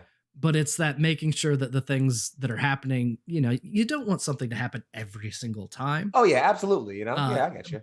And there's that bit of chaos which is absolutely necessary when you play in games like this. Mm-hmm. So, but no, I don't regret it. But I did give you the fish instead of like another becalming. So Word. I No, was it was fun. I had expecting a a lot of fun lot with it. worse. Yeah, honestly. well, there was a whirlpool. There was. That's what I was expecting. Yeah. But you went off track almost immediately Mm-hmm. because the new person was right and Neo was wrong. By a lot. like Neo rolled a 3 or something on that. Yes. first round. Oh, Rolled a yeah. 3 for Neo So on that first bad. one. And, Yeah, and there were a Astor- couple of those. I just rolled under 10s, and I was like, great, No. cool, nice. Yep. So the but yeah, I thought that worked out well. So I'm Mhm. glad I you don't know. enjoyed I it. just love that both me and Azarus were himbo enough to just not care. I just no consideration to like who was rolling low or not. Just like, all right, you know what? We're going with that person. And Yep. like I just So wasn't trusting. worried about it. I was like, we'll get to land eventually. Yeah. Might be in a roundabout way, but we're gonna get Yeah. there. Unless we do That's like- complete circles, we'll end up on land eventually. Like I'm a big fan of skill challenges, so I'm totally. and I feel like I about never that. run them well, honestly. So like I admire the way you've run them because I feel like I've never really run like D&D skill challenges too well. So I really appreciated like this actually being like enjoyable. Similarly for like the like detective work you had us do with like the Speak with Dead. Like I don't think I've ever had a moment like that become like a moment of like genuine detective work. We had to actually like sit and think like, okay, like what information do we need to gain versus what we already have? Again, I've never really had a campaign like I've never run a campaign where I really like I felt like I gave my players that well enough. So I really admire like actually getting to feel that and see how you did that. It's a thing I you pull off really well. Yeah, you did a Rocks. great job with that. That's so hard to do. Yeah, that was like awesome. actual mysteries in games. I can't like I'm glad it went well because I had no clue that Rox still had on Neo's character sheet something Rox, that you would let him speak to dead. Damn genius. that Yes, I was gonna honestly say, thank made you, our lives Rox. so much easier. Yeah. Like, Genius. I love one and My done God. magic items for good tables. yeah, just- Can you imagine what would happen if Rox hadn't remembered that? Can you just imagine like, in we your just have a mind? burned body, or it's like the thing that I was thinking about, like if there was time to save him, and we just had to cover up like why we did that later. I was just like, I have wall of sand. Like I could just like pan out all the fire, maybe. That was all I had for But it. that would also be like immensely painful though, like being Exactly. beveled in sand while all your skin is like charred. Yeah, maybe, like it would be maybe just maybe that would be like the worst Or- thing anyone's ever Yeah. gone through. Or for kind of the could we have saved it situation. If you hadn't failed 2 of those, so you did 5 rounds of checks. Mhm. 2 of the 5 you failed. Mm. If you had gotten all 5 of them, you would have been there in time for basically when Nimsy captured him. Mm. If you gotten one of them, you would have got there basically while he was being drug up to the pyre. Right. So it's kind of the third one was you get there just as he's being burned. The fourth one is just after, so it would have been just when the crowd was thinned out. Mm-hmm. And the fifth one would have been there just would have been a pyre there. Yep. Great. So the kind of the could we have saved it? It's the consequences of how the skill challenge went. Yeah. Which I think it's more than fair. Like, the story is like it served the story, Sometimes you just don't make it in time. Yeah. And also, like, in some ways, it's kind of better that we didn't, since he was a bad person. And also, they did need to sacrifice someone. Like, this is me talking, not Brom. Brom would obviously. rather not have people be burned alive with oil. Like, that's not a very cool way to kill even super bad people. But also, like, me as being a practical person, if you've got to choose someone who's going to be your sacrifice, it's probably the dude who just shanked 4 people. And doesn't feel guilty about it, and also comes from an evil country. Okay. Why do I feel like you wanted us to interact with biceps? Dane? I didn't. I made up biceps. You were really into it. I made up biceps because the low perception checks. I thought, okay, well, they'll see Nimsy as a kid. That makes sense. The high perception checks is, they're pointing at that halfling woman up there. And then I needed something for the middle, so it's like, well, okay. Biceps. They said it was an intimidating person, so it's just 2 whole beefy biceps. dude. And I'm like, you know what? I'm gonna give him a single defining trait, and is that he is absolutely jacked. He has He's holding watermelons in his arms. watermelons underneath his arm. 45-degree angle arms. Yeah. So I don't even know Biceps' name. I'm glad nobody asked Biceps' name because I don't know his It's name. Isapu. by Ceramus Septus is usually. So I just biceps brachia. There you go. Yep. So anyway, but I forgot Neo had that. I didn't think you had any way to speak with dead. So We made so much We progress. would like really have to because of you, Neo. CSI that. Rox, because you had that shit and you remembered it, we were able to get you should see the notes that I'm going to send you guys after the session. Because of you, we have so many answers to things that we only have 5 days left. I mean, like in game, but still. So this is really good stuff. Yeah, that's People. pretty sweet. Yeah. This is just We might a have a lesson chance now. to always write down your magical items, because I almost didn't write it down. Always write them but down. Just Always because I write 'em. happen to be scrolling through everything, I just happen to see where it Oh, was in thank my God. notes. Players, Yeah. when your GMs give you stuff, whether it's magic items, plot points, NPC interactions, just write something down. Write it down. Because 9 times out of 10, it'll come back to you at some point, and either you catch it and what happened today happens, or you don't, and then something horrible happens, and you go, right, I had that thing. Yeah. there's nothing worse than I had that thing the next day.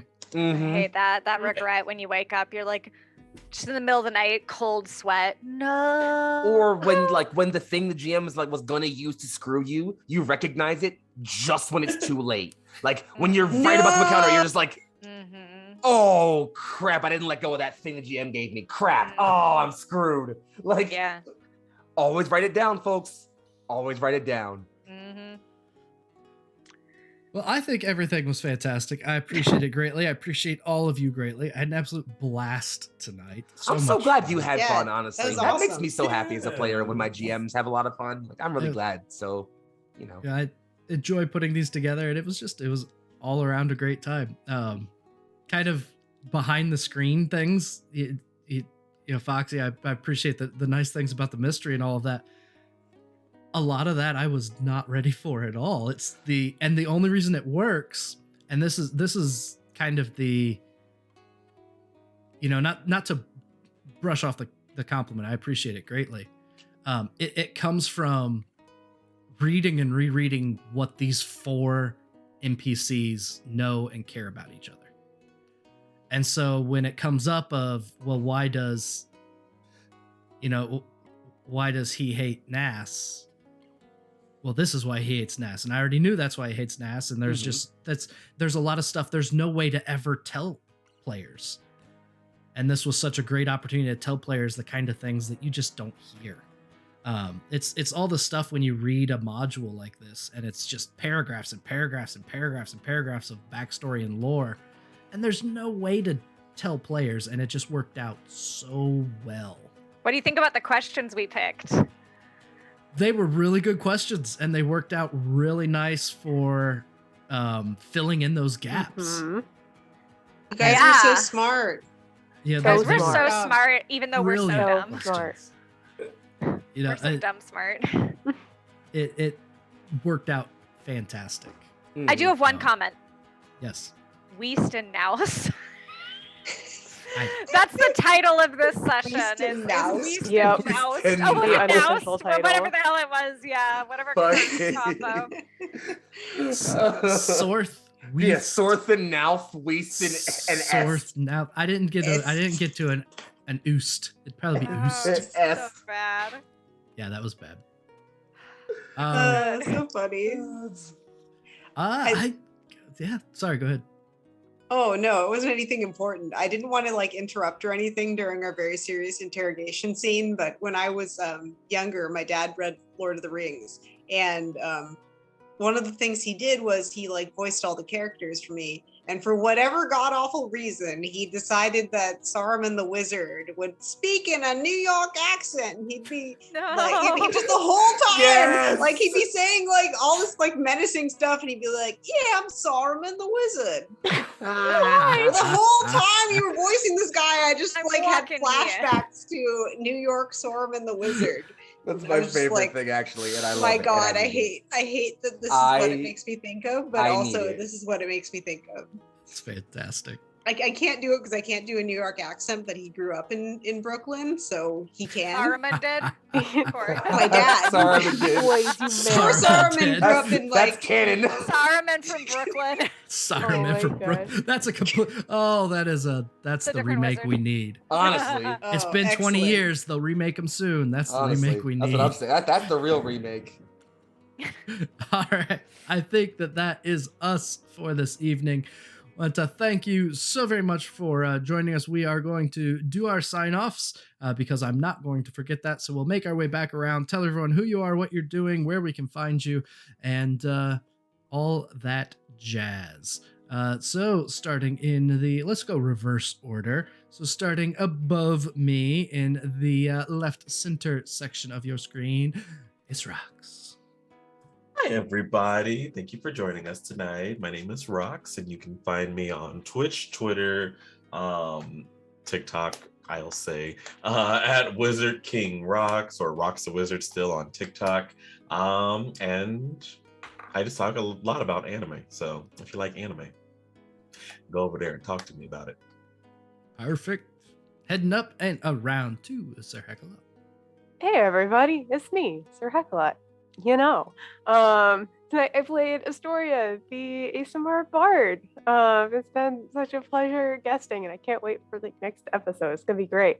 You can find me on all of the social medias at Sir Hecla, Twitter, Twitch. I am on TikTok now. I haven't posted anything, but I'm on there now. And yeah, in terms of the TTRPG space, I am in quite a bit of stuff. Here on this channel, like like I said, I'll be on the next episode of Cold Hands, Warm Hearts. But for the other shows on Module Week, you can find me with Oathsworn, Odyssey of the Dragon Lords, with HP, and Tyranny of Dragons, our Queen's Gambit, our Tyranny of Dragons campaign.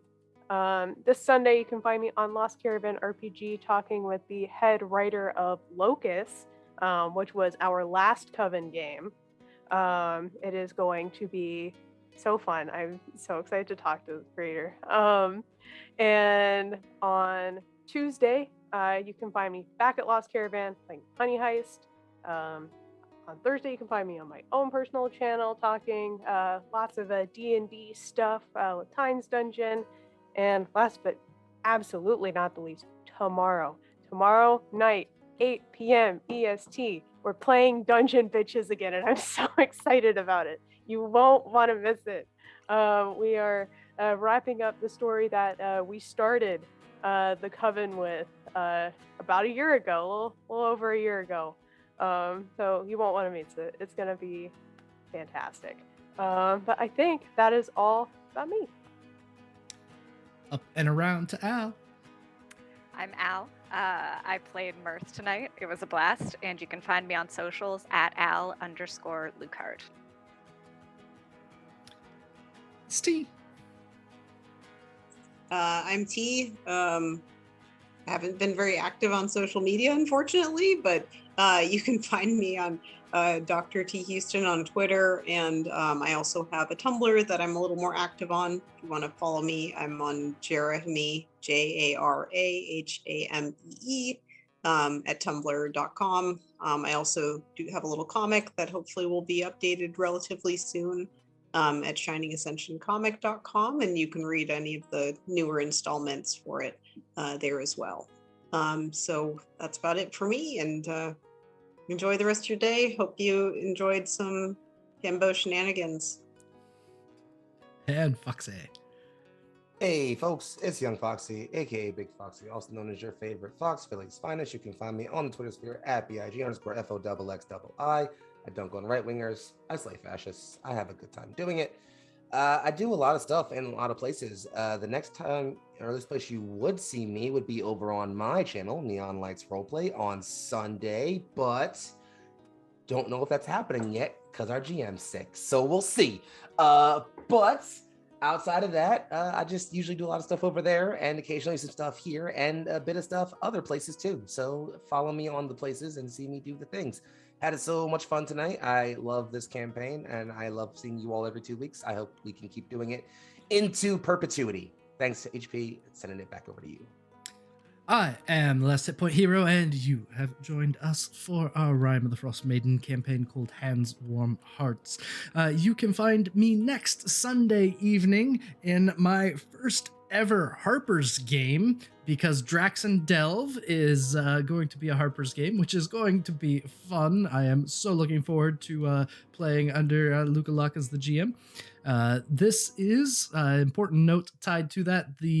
It's tied to the Crucible Magazine Kickstarter, which has absolutely been slaying it and is knocking back the stretch goals as we speak. So do check that out if you haven't. I don't think we have a link for it or anything, but it is super cool. I think if you just go to Kickstarter and put in Crucible, you should get there. That's the easy way. Oh wait, there's a link here. I believe. Aha! Life After Love. Check it I don't out. think we have the command for that in chat yet. I'll bother Cole about it later. Oh, that's okay. Yeah, don't bother about it. It's just a command. We copy and paste it. But Drexorn Delve. I'm going to be playing a barbarian monk turtle. Okay. Who can walk who can walk 55 feet and around. So What? Tintoretto is a fast boy. Okay, but what kind of turtle, like... is They have that- speed walking as like an actual sport. Tintoretto is a It's a lot of yoga ladies. mutant ninja turtle. That's why. I love that. Amazing. Okay. Tintoretto. There we go. So So cute. that's what I'm doing Sunday night. We'll see how that goes. What else? That's the most recent stuff. Be Oathsworn after that, and then back here again. So that is it for us. Thank you for joining us. We had an absolute blast. Glad you were here. And until we see you again, there's just one rule. Be good. Be good. Oh, we're trying. Bye-bye.